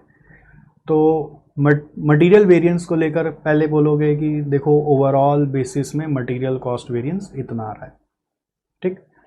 फिर मटेरियल प्राइस वेरिएंस को लेकर बोलोगे on further analysis it is found that material price variance is this much. फिर उसका रीजंस लिखोगे कि ये इस कारण से आ सकता है, इसका रीजन, जो मटेरियल प्राइस वेरिएंस का रीजन लिस्ट था वो रीजन लिखोगे, 2-4 लिख दोगे, ठीक है। फिर आप बोलोगे कि अगर उसमें प्लानिंग और ऑपरेटिंग किया हुआ, आपका क्वेश्चन में प्लानिंग ऑपरेटिंग हो रहा है, तो ड्यू टू प्लानिंग इफेक्ट इतना आ रहा है जो अनकंट्रोलेबल है, ड्यू टू ऑपरेटिंग इफेक्ट इतना आ रहा है जो कंट्रोलेबल है। अगर बाई चांस कोई क्वेश्चन आप कर रहे हो उसमें प्लानिंग ऑपरेटिंग नहीं दिया हुआ है तो भी आप कमेंट लिखोगे कि अगर यही एनालिसिस में हम लोग रिवाइज्ड स्टैंडर्ड को इनकॉर्पोरेट कर दें तो प्लानिंग वेरिएंस निकलता है जो अनकंट्रोलेबल है। और सिंस यहाँ पे इंफॉर्मेशन नहीं है तो भी it is advisable that company should do variance analysis like that. एक बार मैं फिर से बोलता हूँ, फिर से ध्यान से सुनो मेरी बात को। रिकॉन्सिलेशन को लेकर कमेंट कैसे होता है? रिकॉन्सिलेशन का कमेंट होता है, पहले बोलना होगा देखो मेरा ओरिजिनल प्रॉफिट इतना था, एक्चुअल प्रॉफिट इतना था, तो वो बढ़ा है कि घटा है, उसके हिसाब से ओवरऑल परफॉर्मेंस मेरा एडवर्स है कि फेवरेबल है वो बताओगे। क्लियर है? पहले वो बता दोगे ओवरऑल परफॉर्मेंस कैसा हुआ। फिर बोलोगे कि ये जो परफॉर्मेंस है इसके अंदर प्लानिंग और ऑपरेटिंग हम लोग को अलग अलग करना चाहिए, ठीक है। तो प्लानिंग वेरिएंस क्या होता है वो भी बता सकते हो। प्लानिंग वेरिएंस ऐसा वेरिएंस होता है जो आपका ओरिजिनल और रिवाइज स्टैंडर्ड को कंपेयर करता है। रिवाइज स्टैंडर्ड ऐसा स्टैंडर्ड होता है जिसमें हम लोग एक्चुअल सर्कमस्टेंस के हिसाब से स्टैंडर्ड को अपडेट कर लेते हैं, जिसके कारण जो भी अनकंट्रोलेबल एलिमेंट है उसके लिए मैनेजर्स को चार्ज नहीं किया जाता। और अगर आपने कैलकुलेट किया है तो after the analysis the planning variance amount has been this much. उसी तरह से ऑपरेटिंग वेरिएंस के बारे में बोलेंगे कि because of revision in standard the new standard and actual has been compared to find out the operating variance, the difference in this is this much rupees and this is presumed to be controllable in nature. ठीक है, and our managers should always be only held responsible for those variances which are controllable in nature। हो गया आपका analysis, reconciliation का analysis हो गया। अब मैं जा रहा हूं, मानो आपको मटेरियल वेरिएंस का एनालिसिस पूछा। मटेरियल वेरिएंस का एनालिसिस पूछा तो कैसे लिखोगे? पहले बोलोगे कि ओवरऑल मटेरियल कॉस्ट वेरिएंस इतना रुपया आया, फिर बोलोगे material price variance further analysis करके पता चला कि material price variance x rupees आया, जो एडवर्स है, फेवरेबल है। ठीक, इसका रीज़न ये हो सकता है। अगर क्वेश्चन में कोई रीज़न लिखा है तो वो हाईलाइट करो, नहीं लिखा है तो अपना मन से जो मटेरियल प्राइस वेरिएंस का रीजंस बताया वो लिखो। फिर अगर प्लानिंग और ऑपरेटिंग वेरिएंस प्राइस वेरिएंस का आपने कैलकुलेट किया तो उसके बारे में लिखो कि प्लानिंग वेरिएंस क्या होता है और उसका अमाउंट ये है, ऑपरेटिंग वेरिएंस क्या होता है और उसका अमाउंट ये है, जो कंट्रोलेबल होता है। मैनेजर्स को किस चीज के लिए चार्ज किया जाना चाहिए वो लिखो। अगर किसी सम में प्लानिंग ऑपरेटिंग नहीं आ रहा है तो भी ये बात लिखो कि इसका फर्दर एनालिसिस का जरूरत है in terms of planning and operating variances, so that we can distinguish between controllable and uncontrollable part. ऐसे ही सेम चीज यूसेज वेरिएंस के लिए रिपीट करोगे। यूसेज वेरिएंस आपका इतना रुपया आ रहा है, जिसमें प्लानिंग का इतना है, ऑपरेटिंग का इतना है, इसका रीजन ये हो सकता है। ठीक है, अगर प्लानिंग ऑपरेटिंग नहीं निकाला तो क्या बोलोगे कि यूसेज वेरिएंस इतना रुपया आ रहा है, इसका रीजन ये हो सकता है, इसका फर्दर एनालिसिस होना चाहिए प्लानिंग और ऑपरेटिंग के हिसाब से to get the clear picture of the organisation performance. अगर यूसेज वेरिएंस के बाद मिक्स यील्ड निकाला हुआ है तो यूसेज वेरिएंस पे ज़्यादा रीज़न नहीं लिखकर, फिर यूसेज वेरिएंस पे ज़्यादा रीज़न नहीं लिखोगे, फिर क्या करोगे, यूसेज वेरिएंस पर आप खाली लिख दोगे कि इतना रुपया मेरा यूसेज से आया। On further analysis of usage variance we found that material mix variance मेरा इतना रुपया आया, उसका रीज़न ये हो सकता है। और फिर मटेरियल क्वांटिटी वेरिएंस मेरा या यील्ड वेरिएंस मेरा इतना आया, उसका रीज़न ये हो सकता है। उसमें फिर लिखोगे कि प्लानिंग और ऑपरेटिंग का एनालिसिस का ज़रूरत है। अगर नहीं किया हुआ है तो, अगर किया हुआ है तो उसका भी कमेंट कर दोगे। समझ में आया? सेल्स को लेके एनालिसिस करना है तो कैसे लिखोगे कि मेरा ओवरऑल सेल्स का परफॉर्मेंस इतना रुपया एडवर्स है।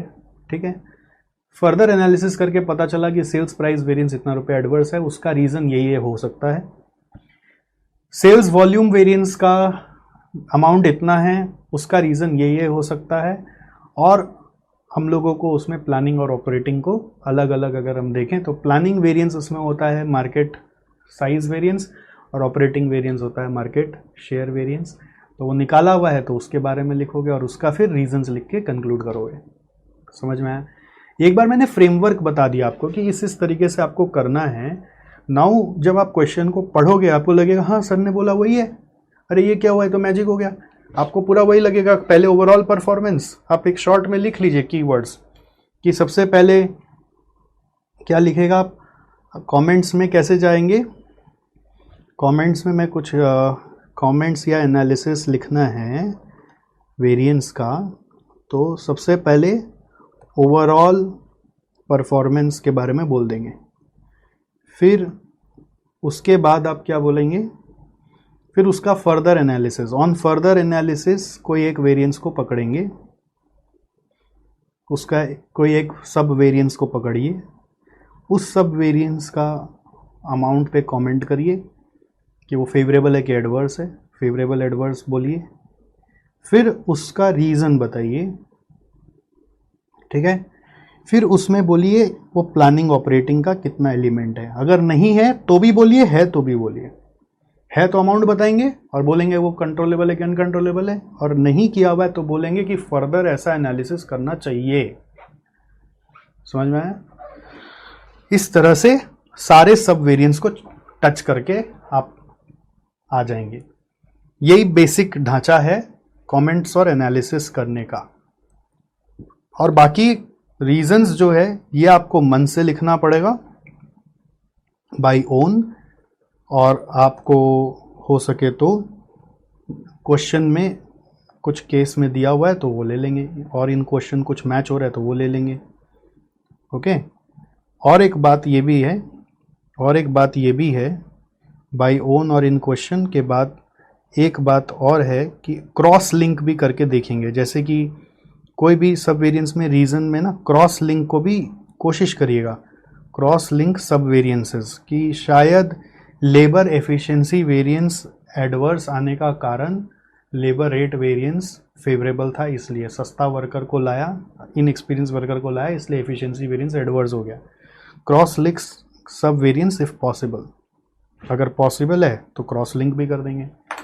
तो आप एक दो आंसर को एक बार नज़र से निकालोगे ना, आपको लगेगा ये स्ट्रक्चर है, आप हर आंसर लिख पाओगे। ठीक है, उसके लिए रीजंस का जो लिस्ट आपको दिया है वो याद करना जरूरी है। तो इसके साथ ऑलमोस्ट आप समझ लीजिए कि हम लोगों का स्टैंडर्ड कॉस्टिंग का जितना बड़ा डिस्कशन होना था सब हो गया, ऑलमोस्ट हो गया। अब छोटा सा खाली कवर अप करने का बात है, कॉस्मेटिकली बस रैप अप करना है हम लोगों को।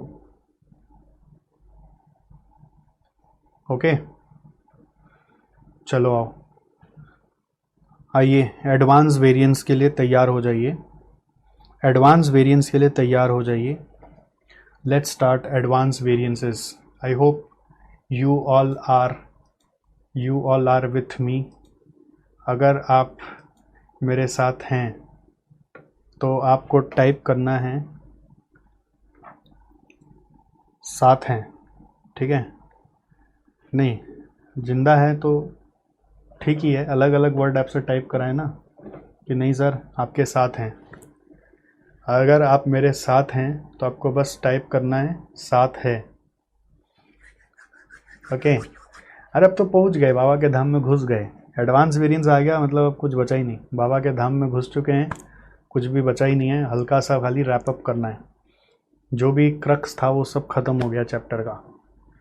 एडवांस वेरिएंस में पहला जो हम लोग पढ़ रहे हैं वो है cross linkage of variances. Thank you all. चलो क्रॉस लिंकेज ऑफ वेरिएंसेस में आ जाओ, क्रॉस लिंकेज ऑफ वेरिएंसेस में आ जाओ। It is essential to interpret several variances together. ये लाइन भी आप कभी नीचे में लिख सकते हो कमेंट में, कभी एमपीवी और एमयूवी को कनेक्ट कर रहे हो ना तो ये लाइन भी लिख सकते हो। It is essential to interpret several variances together, variance should not be interpreted in isolation. So MPV यदि फेवरेबल होता है, इसका मतलब क्या हुआ कि चीप क्वालिटी मटेरियल लाया होगा, सस्ता मटेरियल, तो उसका इम्प्लीकेशन क्या हो सकता है? एमयूवी एडवर्स है, एलईवी एडवर्स है, fixed overhead volume variance adverse है, सेल्स वॉल्यूम वेरिएंस एडवर्स है। ऐसा हो सकता है ना, सस्ता मटेरियल लाया तो यूसेज मेरा ख़राब हो गया, लेबर एफिशिएंसी भी गड़बड़ हो गया, fixed overhead volume variance output कम आया, सस्ता मटेरियल इंफीरियर क्वालिटी का मटेरियल से आउटपुट कम आया, और फिर आउटपुट कम बिका, सेल्स वॉल्यूम वेरिएंस का भी नुकसान हो गया। एक जगह फ़ायदा करने का क्या सोचा, सब जगह धड़ धड़ नुकसान हो गया। इतना आपको क्रॉस लिंक नहीं करना है।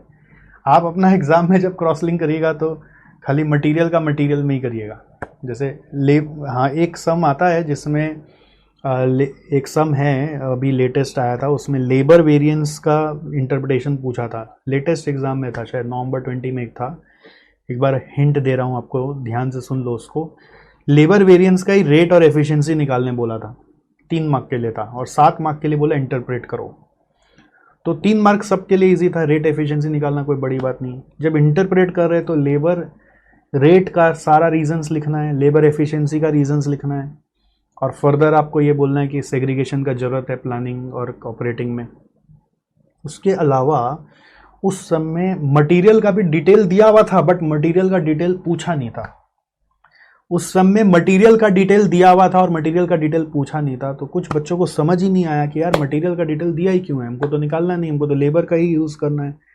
तो इंटरप्रिटेशन में एक लाइन लिखा जा सकता है कि मटेरियल में अगर हम ध्यान देते हैं कि मटेरियल में हम लोगों का यूसेज वेरिएंस एडवर्स आ रहा था, उसमें यूसेज वेरिएंस एडवर्स आ रहा था, ठीक है। तो मटेरियल यूसेज वेरिएंस एडवर्स आ रहा है, इसका मतलब ये लेबर इनएफिशिएंट है, इसलिए मटेरियल भी ज़्यादा वेस्ट किया, उसका क्रॉस इम्प्लीकेशन बोलना था। उस चीज़ को बच्चा कोई सोच भी नहीं सकता है। तो ये क्या होता है ना, कुछ बातें बहुत बार पढ़ने के लिए ठीक लगती है बट एप्लीकेशन में नहीं आता याद।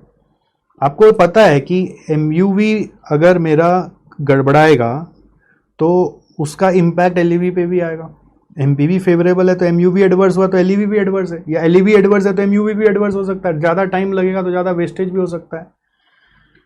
उल्टा भी बोल सकते हो, जैसे अगर मेरा लेबर एफिशिएंसी वेरिएंस लेबर का रेट वेरिएंस अगर फेवरेबल आ रहा है, फॉर एग्जांपल लेबर का रेट वेरिएंस फेवरेबल आ रहा है, मतलब मैं वर्कर को सस्ता वर्कर को लाया, रेट बचाया, सस्ता वर्कर लाया, रेट बचाया। अगर मैं ऐसा किया तो उसका हर्जाना मेरे को भरना पड़ गया, एलईवी भी मेरा गड़बड़ा गया और एमयूवी भी गड़बड़ा गया, एलईवी भी गड़बड़ा गया, एमयूवी भी गड़बड़ा गया। तो किसी भी क्वेश्चन में होलिस्टिकली सारा डिटेल को देखकर एनालिसिस करना है। ऐसा नहीं कि सिर्फ लेबर बोला है तो मैं लेबर पे दिमाग लगाऊं। इंटरप्रिटेशन मतलब everything can be connected, labour has got some connection with material also, ठीक है,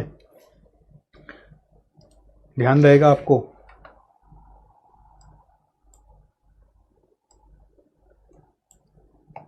any question in this interpretation part को लेके, कुछ भी आपके मन में चल रहा है, कोई सवाल चल रहा है आपके मन में इंटरप्रिटेशन पार्ट को लेकर, कोई सवाल चल रहा है मन में? मैंने आपको एक स्ट्रक्चर तो बता ही दिया है पूरा, आराम से सोचने के लिए, समझने के लिए।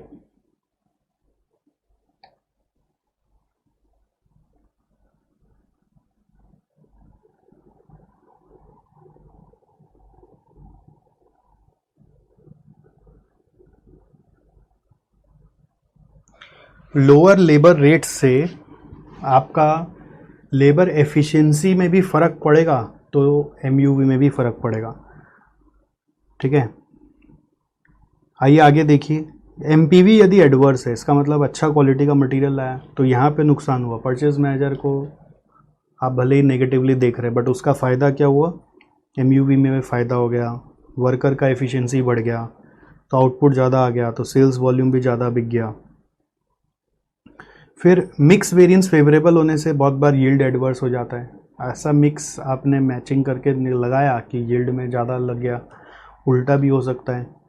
फिर रेट वेरिएंस यदि एडवर्स है तो एफिशिएंसी फेवरेबल हो सकता है, ज़्यादा रेट दिया, more skilled worker who are experiences resulted into higher productivity, cause a savings in time related to variable overhead cost and resulted into higher output quantity produce and sold. So उससे variable overhead efficiency भी favourable हो गया, fixed overhead volume भी favourable आ गया, sales volume भी favourable आ गया। इसी तरह से एक और लिखा जा सकता है कि लेबर रेट वेरिएंस यदि फेवरेबल आ गया, मतलब सस्ता वर्कर होने से एफिशिएंसी एडवर्स हो गया और उसका इफेक्ट यह है कि एमयूवी भी एडवर्स हो गया। यहाँ पे आप एक और लिख सकते हैं, लेबर एफिशिएंसी रेट वेरिएंस में अच्छा वर्कर लाया ना तो वो हमारा एमयूवी भी फेवरेबल करा सकता है। यहाँ पे एक और लिख सकते हो। इसी के ऊपर मैं आपको बोल रहा था कि एक हमारा क्वेश्चन है और वो क्वेश्चन ज़्यादा पुराना भी नहीं है, नवंबर 20 में आया हुआ है, नवंबर 20 में, ठीक है। सो ये नवंबर 20 में आया हुआ है, दिस ऑल हैव कम इन नवंबर 20, ये वाला जो पर्टिकुलर सिचुएशन मैं आपको बोल रहा हूँ।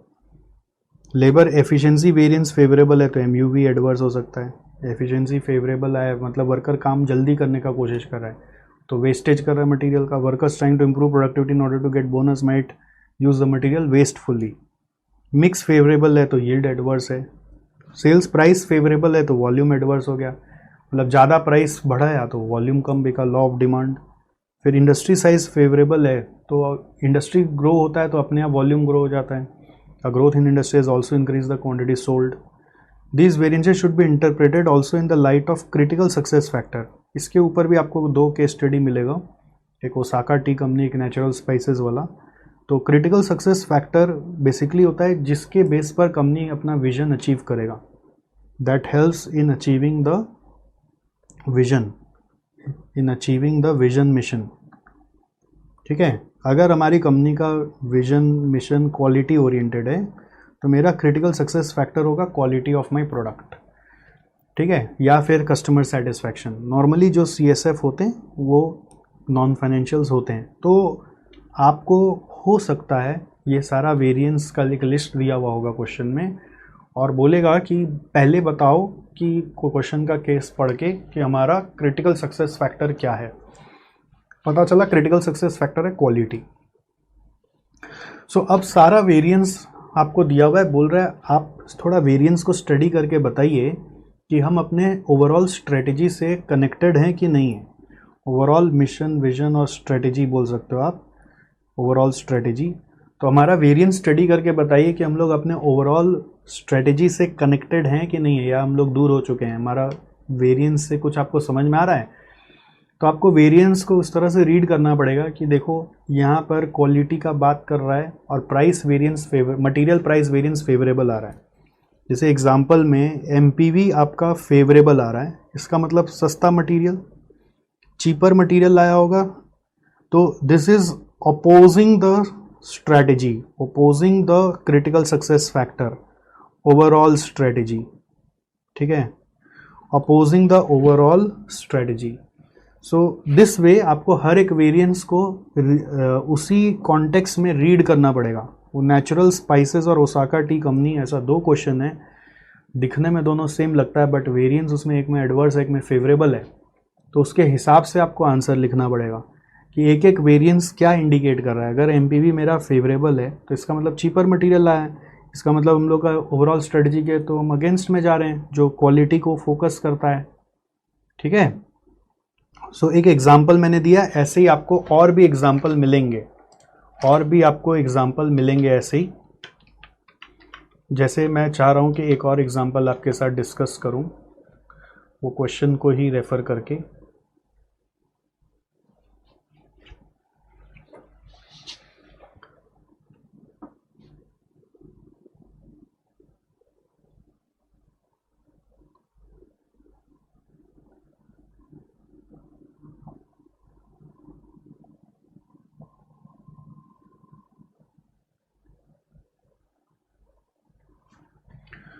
अगर सेल्स प्राइस वेरिएंस फेवरेबल आया, इसका मतलब क्या हुआ?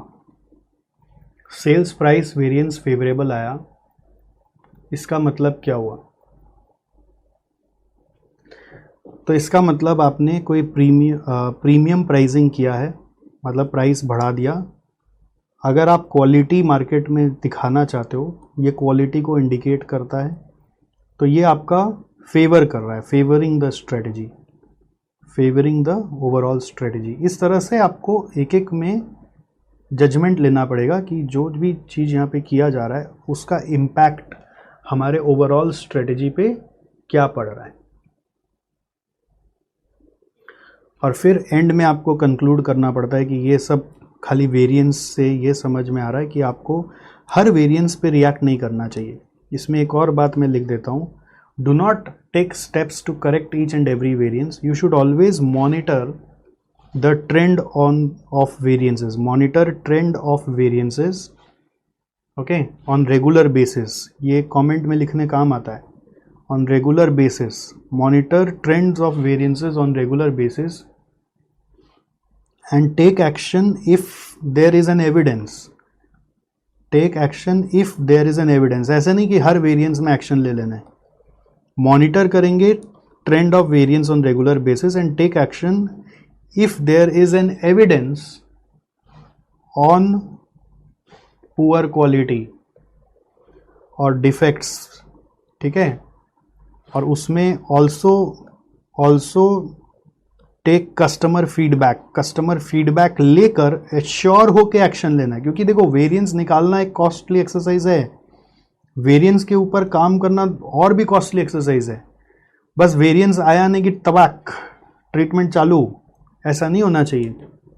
पता चला कि आज मान लीजिए आपको कुछ पढ़ाई करना था और आप नहीं किए और मैं आपका वेरिएंस निकाल कर आपको ट्रीटमेंट करना शुरू कर दिया, तो मेरा एफर्ट वेस्ट हो जाएगा. पता चलेगा कि आज जो हुआ वो आपके हाथ में नहीं था, ठीक है। अगर एविडेंस कंफर्म होता है तब एक्शन लेना है। Monitor trend of variances on regular basis and take action if there is an evidence on poor quality and also take customer feedback before taking any action, before any action. कि सब कुछ ठीक है तो फिर ठीक ही है, वेरिएंस आ रहा होगा तो कुछ और कारण से आ रहा होगा। तो मैं आपको ये समझाया कि ये in the light of critical success factor वाला 2 क्वेश्चन आपको मिलेगा, उसमें ये सब बातें की हुई होंगी। ये पैराग्राफ में लास्ट में उसमें ये भी बात लिखा हुआ होगा मॉनिटरिंग करने का बात, तो ये सब आपको याद रख के अपने आंसर में रिप्रेजेंट करना है। नेक्स्ट आ जाइए, वेरिएंस रिपोर्ट्स को लेकर बात हो रही है कि वेरिएंस रिपोर्ट किस तरीके का होना चाहिए। वेरिएंस रिपोर्ट ऐसा होना चाहिए जो, ये आपने परफॉर्मेंस इवैल्यूएशन में भी पढ़ा था, ऐसा होना चाहिए जो इन्फॉर्म करेगा कंसर्न मैनेजर को about their performance. It should be prompt and facilitate the managers to take necessary steps for correction.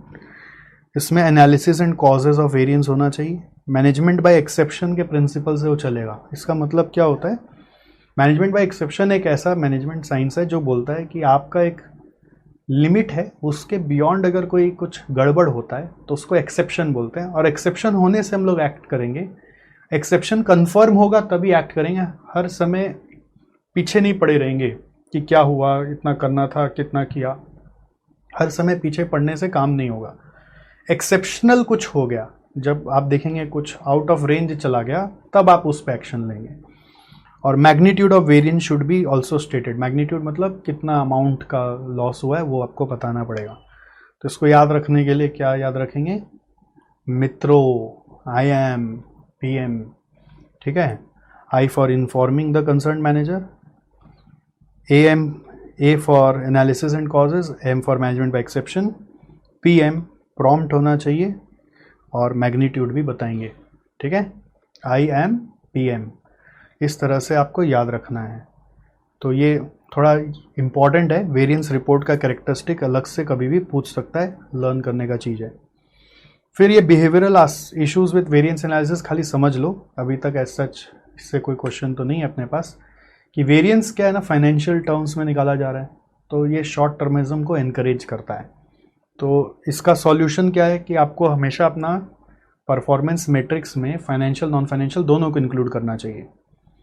बहुत बार वेरिएंस का जो सिस्टम है उसमें लोगों का परसेप्शन होता है कि ये मेरी खामियां निकालने के लिए बनाया गया है, जो बजट चैप्टर में भी आपको बताया था। Negative perception of the employees रहता है, तो उसका सॉल्यूशन क्या है कि उनको लेके स्टैंडर्ड सेट करो या बजट सेट करो, तो उनका ओनरशिप आ जाएगा और नेगेटिव परसेप्शन ख़त्म हो जाएगा।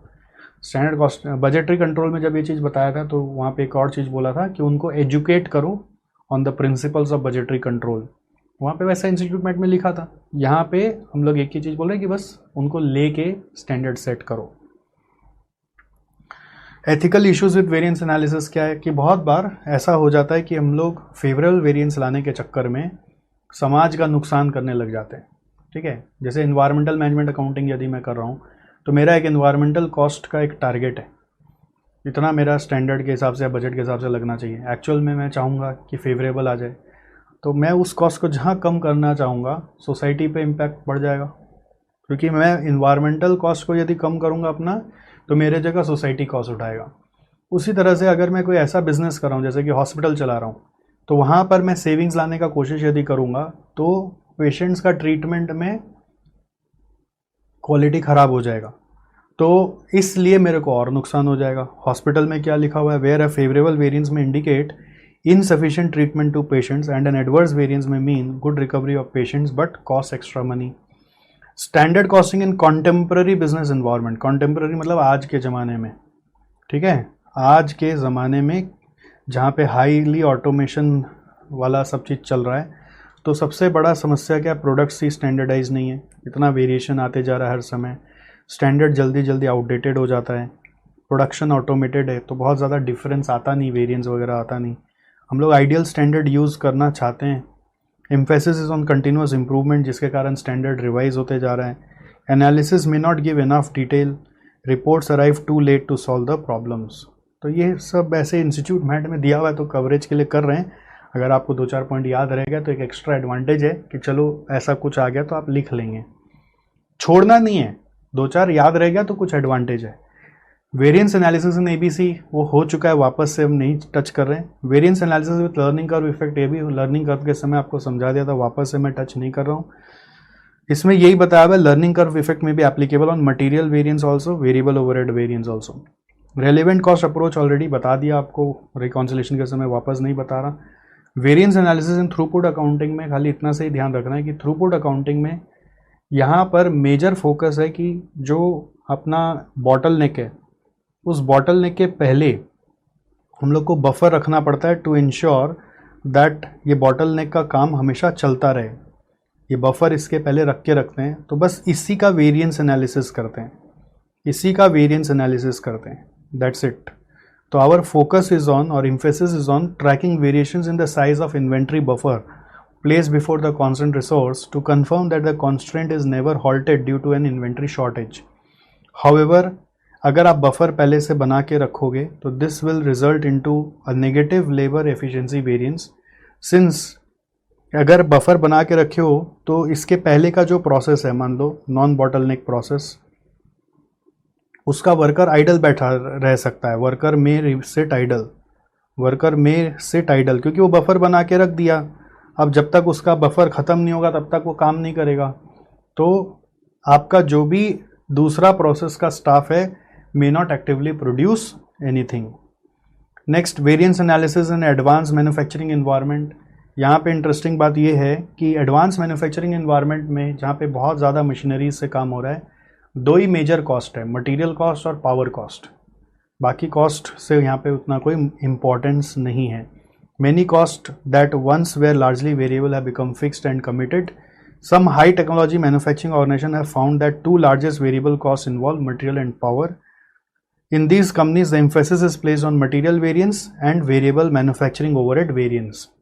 ये रियल वर्ल्ड का रियलिटी यही है। जैसे पेप्सिको में हमारे एक स्टूडेंट काम करते थे, उनका वेरिएंस एनालिसिस का ही काम था, तो वो बताते थे कि सर हम लोग का रिपोर्ट में हम लोग सिर्फ मटेरियल वेरिएंस पे दिमाग लगाते हैं और पावर कॉस्ट का वेरिएंस पे दिमाग लगाते हैं, बाकी सब हम लोग अदर वेरिएंस बोल के एक जगह डाल देते हैं।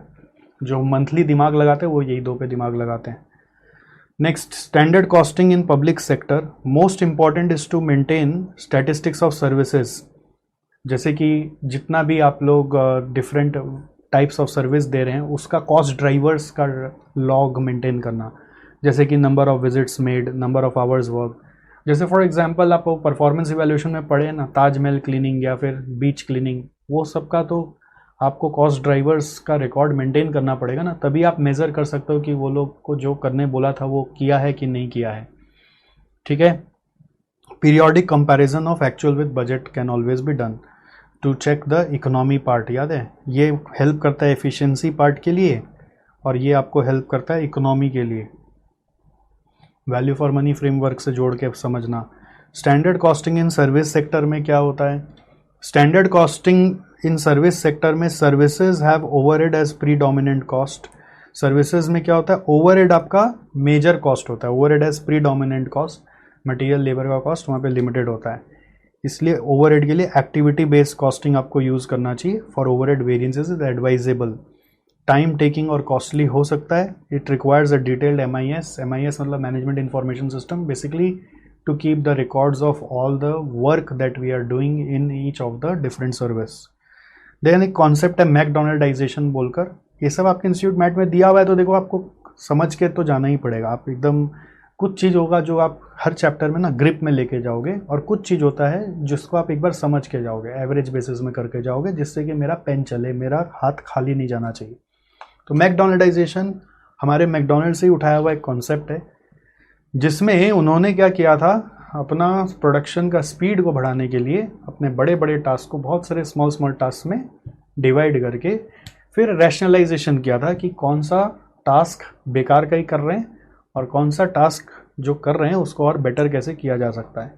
देखो क्या लिखा हुआ है, इसका स्टेप्स क्या है। It means breaking up of activities into several small task until all tasks have been broken down into smallest possible level, then rationalize to find a single most efficient method for completing each task। Her task को करने का सबसे efficient method आपको पता करना है। All other methods are then deemed inefficient and discarded. The impact is that standards can be more accurately set and assessed. It can be easy to ascertain the time and cost for each activity.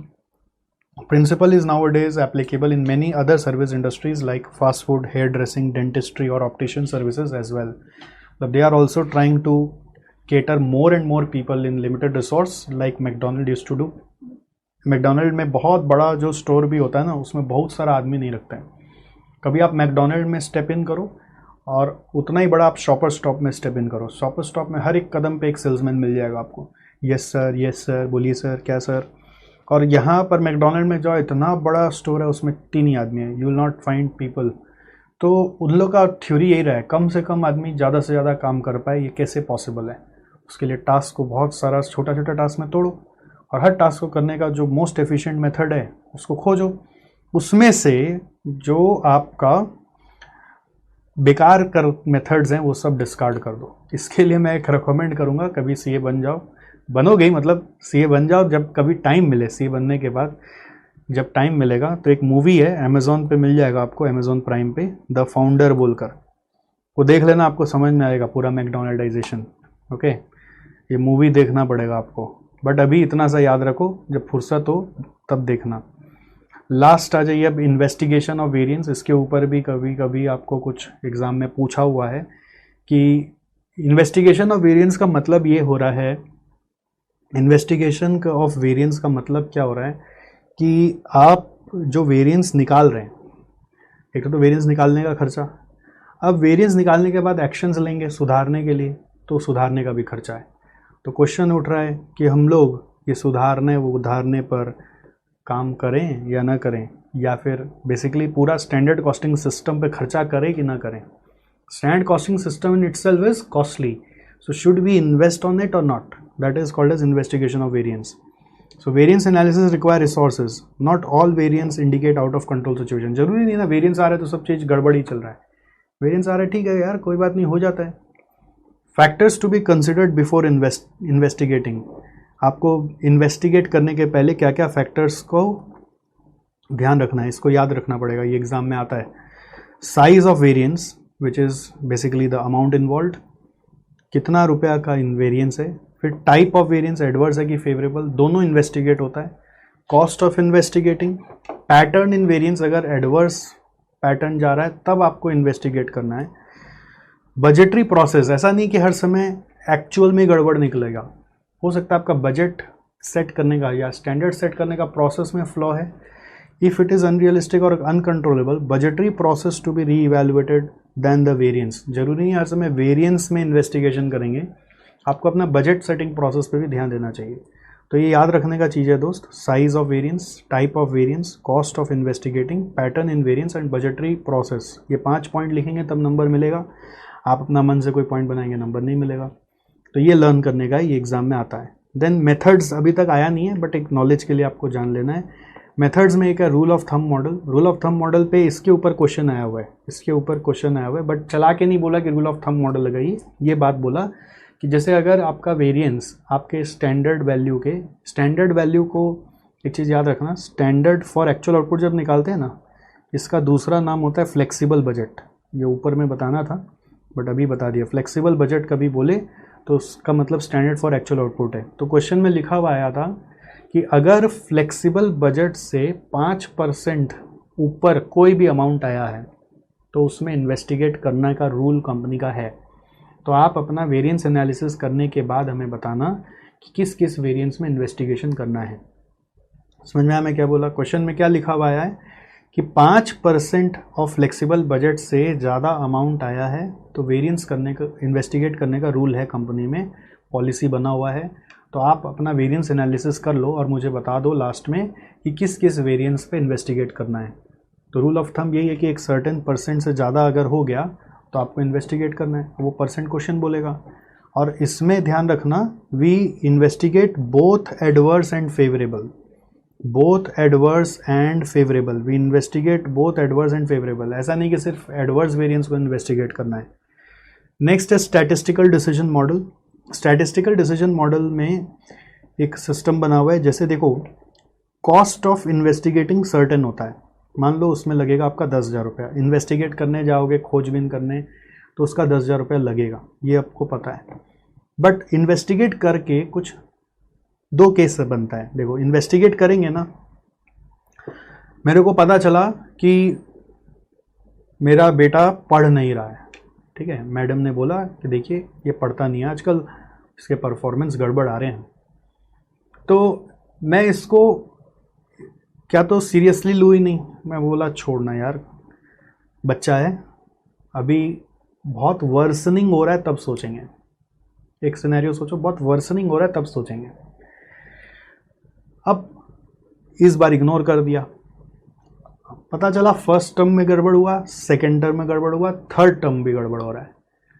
First second में pattern दिख रहा है कि first में जैसा था second में और वर्स हुआ, थर्ड में और वर्स हुआ। अब एक्शन लेने का जरूरत पड़ गया, पैटर्न गड़बड़ हुआ तो एक्शन लेना है। अब एक्शन जब लेने जाना है तो उसके लिए समय लगेगा, ठीक है, कॉस्ट लगेगा। तो कॉस्ट लगेगा मान लो 10,000, कि जो समय लगेगा या टीम लगेगा जो इन्वेस्टिगेट करेगा या कोई ट्यूशन टीचर लगेगा वो 10,000 रुपये लेगा to investigate where it is going wrong. Now investigate करने के बाद 2 सिचुएशन आ सकता है, क्या तो सिचुएशन सच में आउट ऑफ कंट्रोल था या तो सिचुएशन इन कंट्रोल ही है।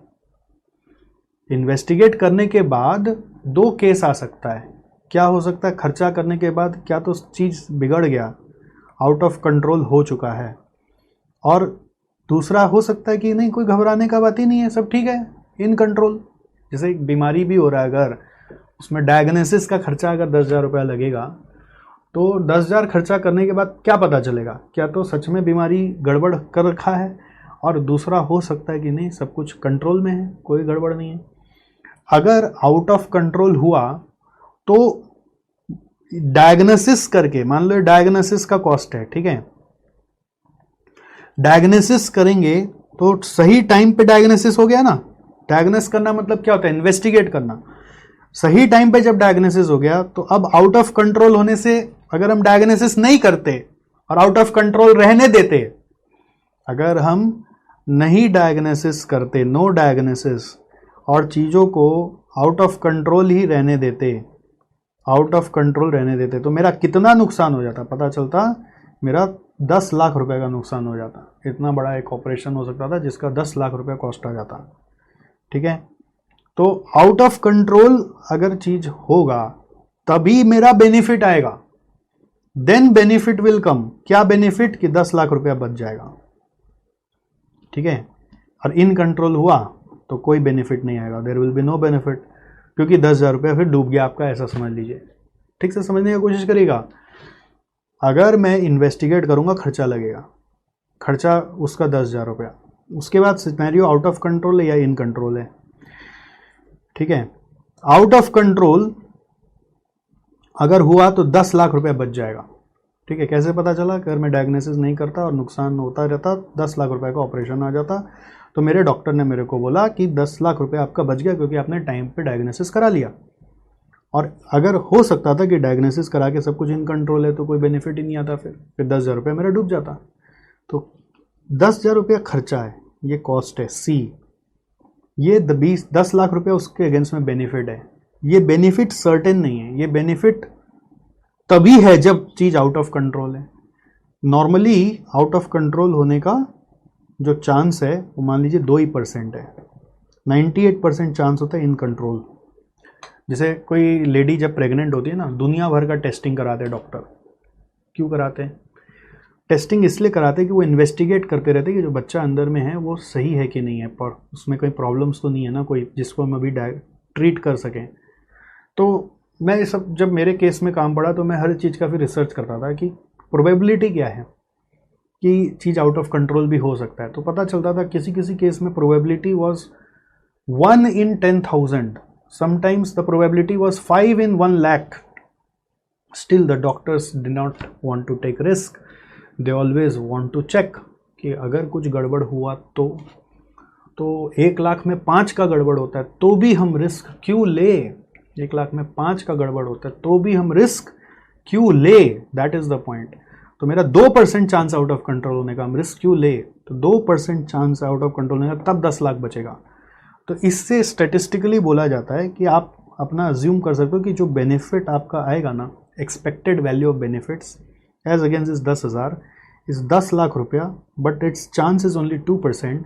सो you will say the expected value of benefit is 10 lakh का 2%. तो 10 लाख का 2% करने से आ रहा है 20,000 रुपया is the benefit that can come, and against that the cost is 10,000. So if benefit is exceeding the cost you should take the call. क्या लिखा हुआ है? Investigative P B is greater than C. P is the probability, B is the benefits, and C is the cost. What is P? P is the probability that the process is out of control. If probability of in control is known that it is 98%, then out of control will be 2%. B is the potential benefit from investigation, and C is the cost of investigation. ठीक है, example एक तो दिया हुआ है, probability of time taken per unit is greater than equal to 3 hours and the process is in control is 0.02. Then probability of time taken will be greater than 3 hours when process is out of control is 0.98. Basically यहाँ पे यही समझाना चाह रहे हैं कि in control से out of control कैसे आता है.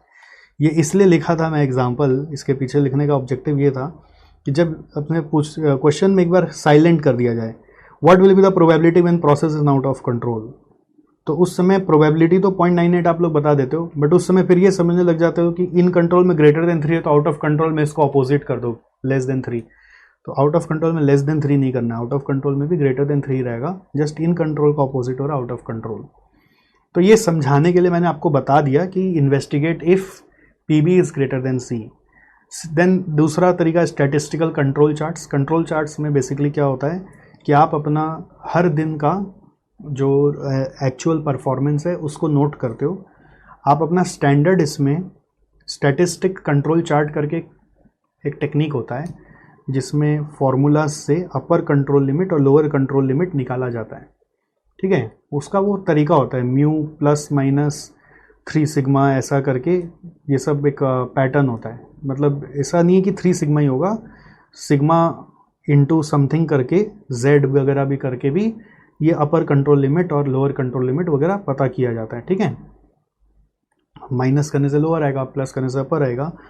तो अपर कंट्रोल लिमिट आता है, लोअर कंट्रोल लिमिट आता है. तो हम लोग हर दिन का अपना एक्चुअल रिपोर्ट को ऐसे अपर लिमिट लोअर लिमिट के अंदर में प्लॉट कर करके देखते रहते हैं. तो जब प्लॉटिंग करते हैं तो विद इन दिस आ रहा है तो कोई एक्शन लेने का दरकार नहीं है.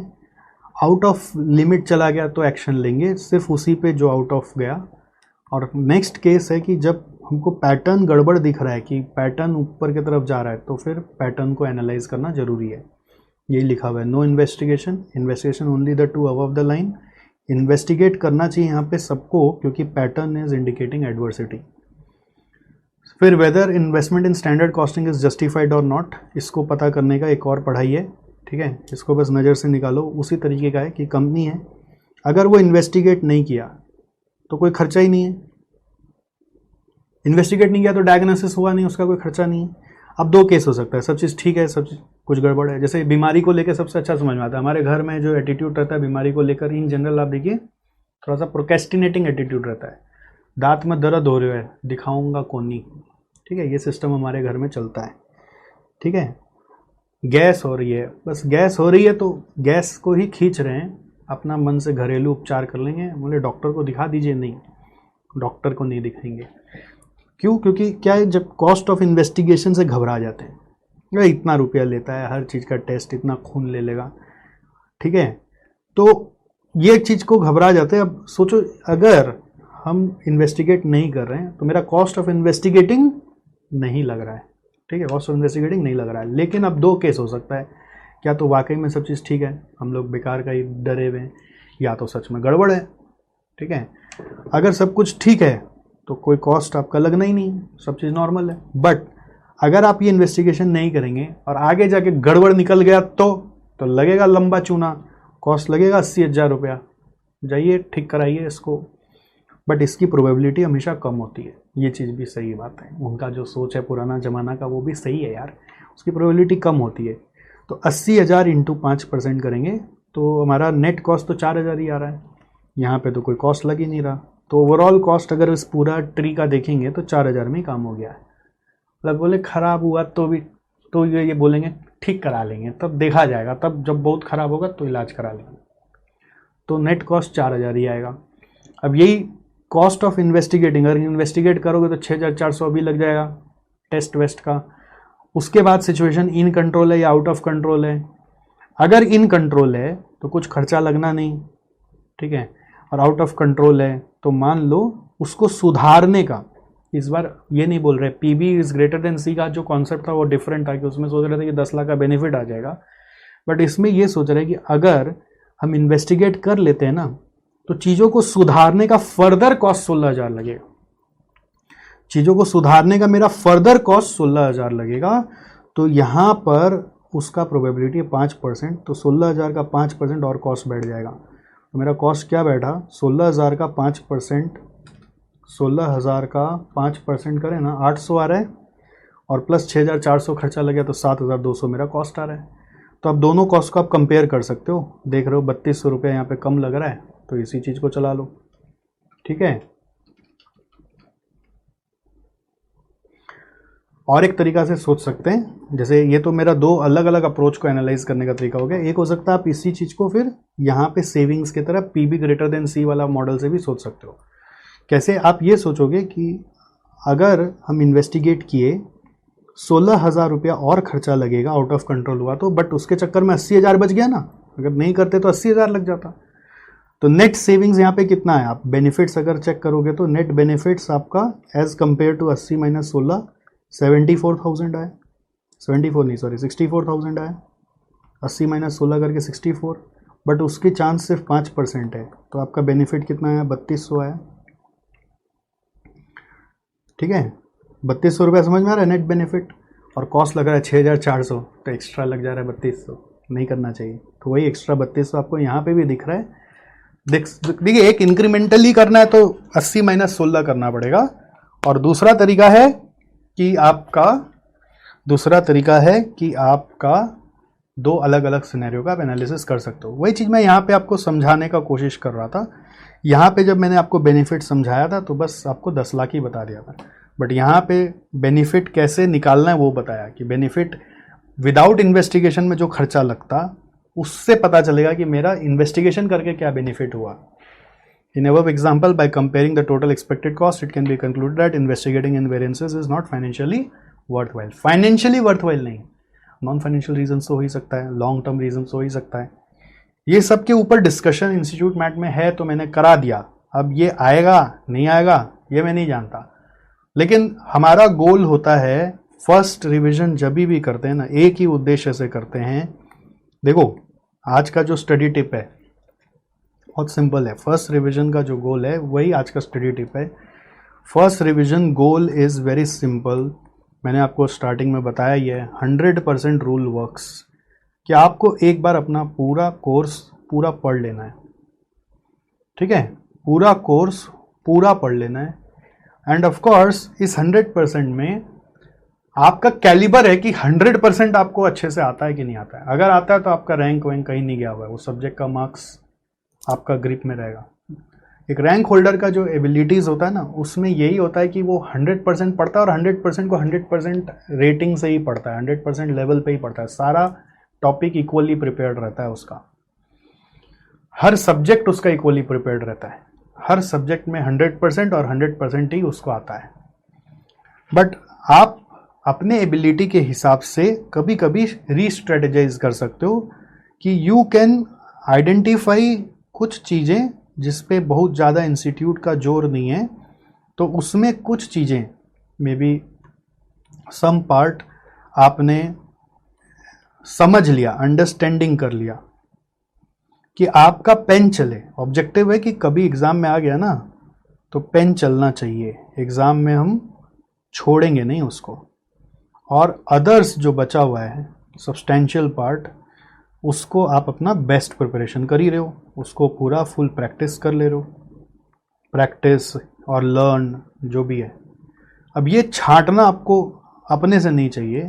ये क्या है, मैं था जब स्टूडेंट तो मेरा खुद ब खुद ही छट जाता था, ठीक है, एक होता है खुद ब खुद ही छट जाता है अपने आप ही, कुछ चीज़ बहुत अच्छा से याद रह जाता है, कुछ चीज़ अपने आप ही ये माइंड अपने आप ही छांट लेता है। बट ये अपने से नहीं छाड़ना चाहिए। अब जैसे आप मेरे से रिवीजन कर लिए तो मैं आपको बता दिया ना क्या क्या इंपॉर्टेंट है, तो वो इम्पॉर्टेंट चीज़ को तो सेक्रीफाइस आप कर ही नहीं सकते, ठीक है। जैसे किसी सर ने बता दिया आपको सर्स गाइडेंस मिल गया। दूसरा होता है ना, किसी से सम्स आया हुआ है, sums given in ICA mat, ठीक है, कुछ पास्ट पेपर में दिया हुआ है, कोई भी पास्ट पेपर MTP RTP में दिया हुआ है, तो ऐसा लगता है कि उस चीज पे थोड़ा ध्यान देना है, ठीक है। तो 2-3 तरीका और क्या, सर गाइडेंस मिल जाए, कुछ सम्स गिवन है आपको कहीं पर, और कुछ उसका हो सकता है कि पास्ट पेपर RTP MTP में रिफ्लेक्शन दिख गया, बट बाकी चीजों का पे पेन चलना चाहिए, अंडरस्टैंडिंग क्लियर रखना है। ये मतलब एक तरीका है बड़ा चीज से कोप अप करने का। मैं ये नहीं बोलूंगा कि आप सम पार्ट में ज्यादा चीज डाल दो, कुछ चीज में ऐसा कर सकते हो, बट मोस्ट ऑफ द चीज में बेस्ट प्रिपरेशन चाहिए। जितना आप बेस्ट लेवल पे सब चीज को लाते जाते हैं, वहीं पर आपका सक्सेस का प्रोबेबिलिटी बहुत हाई हो जाता है। ओके, सो इस पर्टिकुलर सेशन के साथ मैंने आपका पूरा सिलेबस को ख़त्म करवा दिया, 100% वाला गोल आपका अचीव करवा दिया। आपका काम सिर्फ यही रहा है कि आपको सारे क्वेश्चंस करने हैं। बच्चों को बहुत प्रॉब्लम्स होते हैं कि ICA मैथ से करूं कि सर के मैथ से करूं, ठीक है, कोई दोस्त कुछ भेज दिया उससे करूं, वो सारा प्रॉब्लम्स मैंने आपका मिटा दिया by giving you the list of questions to be studied. उतना ही आप कर लें, वही बहुत है, और उतना आपको जो करने दिया है वो अच्छे से ही करना है। उसमें कोई अंडरस्टैंडिंग या पेन चलना चाहिए वाला थ्योरी मत लगाइए। मेरा जो थ्योरी था मैं वही वाला थ्योरी आपको बोलूँगा। सभी बेस्ट करो, अपने आप आपका दिमाग कुछ ना कुछ हल्का कर लेगा, वो अब छोड़ दो आप उसके ऊपर ही, बट आप अपना पूरा जोर लगाओ कि मैं सभी चीज़ को पूरा करूँ। जिसका सम्स वम्स नहीं है उसमें आप थोड़ा बहुत अंडरस्टैंडिंग डेवलप कर लो, और कुछ जिसका सम्स है उसको तो अच्छे से ही करो, ठीक है। आपके साथ अगले दिन मेरा ये जो प्लान है ना, 11+1 डे का प्लान है, तो आज 11वां दिन खत्म हुआ है। तो +1 क्यों रखा हुआ था, क्योंकि अगला दिन एक सबसे महत्वपूर्ण डिस्कशन होने वाला है कि व्हाट नेक्स्ट। बहुत लंबा नहीं जाएंगे हम लोग, थोड़ा समय लेंगे आपसे टू डिस्कस व्हाट नेक्स्ट। इसके बाद अब आगे कैसे करना है, यहीं पे सारा सिलसिला ख़त्म नहीं हुआ, अभी एग्ज़ाम रेडी नहीं हुए हैं, ठीक है। अभी आपका रिवीजन 1 हुआ है। हमारा सक्सेस का, श्योर शॉट सक्सेस का जो सिस्टम है वो है 3 टियर रिवीजन सिस्टम। तो टियर 1 अभी ख़त्म हुआ है, तो क्वेश्चन उठता है अब नेक्स्ट क्या करना है, कैसे करना है, टियर 2 और टियर 3 में क्या क्या करना है। इन सब की जानकारी आपको अगली क्लास में दी जाएगी, तो कृपया थोड़ा सा और समय निकालेंगे और अगले दिन आएंगे। और वो बहुत इंपॉर्टेंट है, ऐसा नहीं कि बस अब मेरा हो गया मैं मैनेज कर लूँगा, ये जो एटीट्यूड है वैसा नहीं रखना है कि जब आप मेरे साथ आए हो, मेरा हाथ थामे हो, इतने दूर तक एक्शंस लिए हो, यहाँ तक पहुँचे हो, तो और एक दिन सही और थोड़ी सी बातें जो सर बता रहे हैं उनको फॉलो करके देखो। क्योंकि मैं सपने में भी आपको ऐसा एडवाइस नहीं दे सकता जिससे आपका नुकसान हो, क्योंकि आपका नुकसान से मेरा कितना बड़ा नुकसान हो जाएगा आप वो भी तो सोचो। हम दोनों का गोल एक ही है, जस्ट आप अपना एग्जाम पहली बार दे रहे हैं। मैं ऐसे एग्जाम्स को 13 साल से 14 साल से होता हुआ देख रहा हूं, तो मेरा एक्सपीरियंस आपका 1 टर्म और मेरा 26 टर्म का एक्सपीरियंस है। ओके, सो मेरा एक्सपीरियंस को आप यूज करें, आप ये विश्वास रखें, ट्रस्ट करें, सबमिसिव वे में चलें कि हाँ चलो सर जो बोल रहे हैं वही करें। बहुत ज़्यादा इंफॉर्मेशन पे दिमाग ना दौड़ाएं। चारों तरफ से आपके फ्रेंड्स भी आपको गाइड कर रहे हैं, आपके सीनियर भी गाइड कर रहे हैं, ठीक है। आप बहुत बार जो जैसा करा था वो सक्सेसफुल हो गया तो आप उसी चीज़ पे चले जाते हैं, बट उसका पास्ट पूरा नहीं देखते हैं कि वो क्या क्या और किया था। आप बस जरा सा लास्ट का पकड़ के आप अपना प्लानिंग बनाने लग जाते हैं। उन सब चीज़ों को रोकना ज़रूरी है। आपको वही करना है जिससे आपको रिजल्ट मिले। तो डायरेक्शंस मैं आपको जब दे रहा हूँ तो पूरे कॉन्फिडेंस के साथ दे रहा हूँ और पूरे विश्वास के साथ दे रहा हूँ, ठीक है। और आपको भी उतना ही विश्वास रखना है इस सिस्टम पर, मुझ पर, हमारे इंस्टीट्यूट पर, और आगे बढ़ना है, ठीक है। I am CA Satish Jalan and this is a podcast for CA Final SCMP To score in SCMP, now you need to remember its theories more specifically than just understanding it in a general way. By listening to this podcast, you can revise the concepts on the go as many times as you can.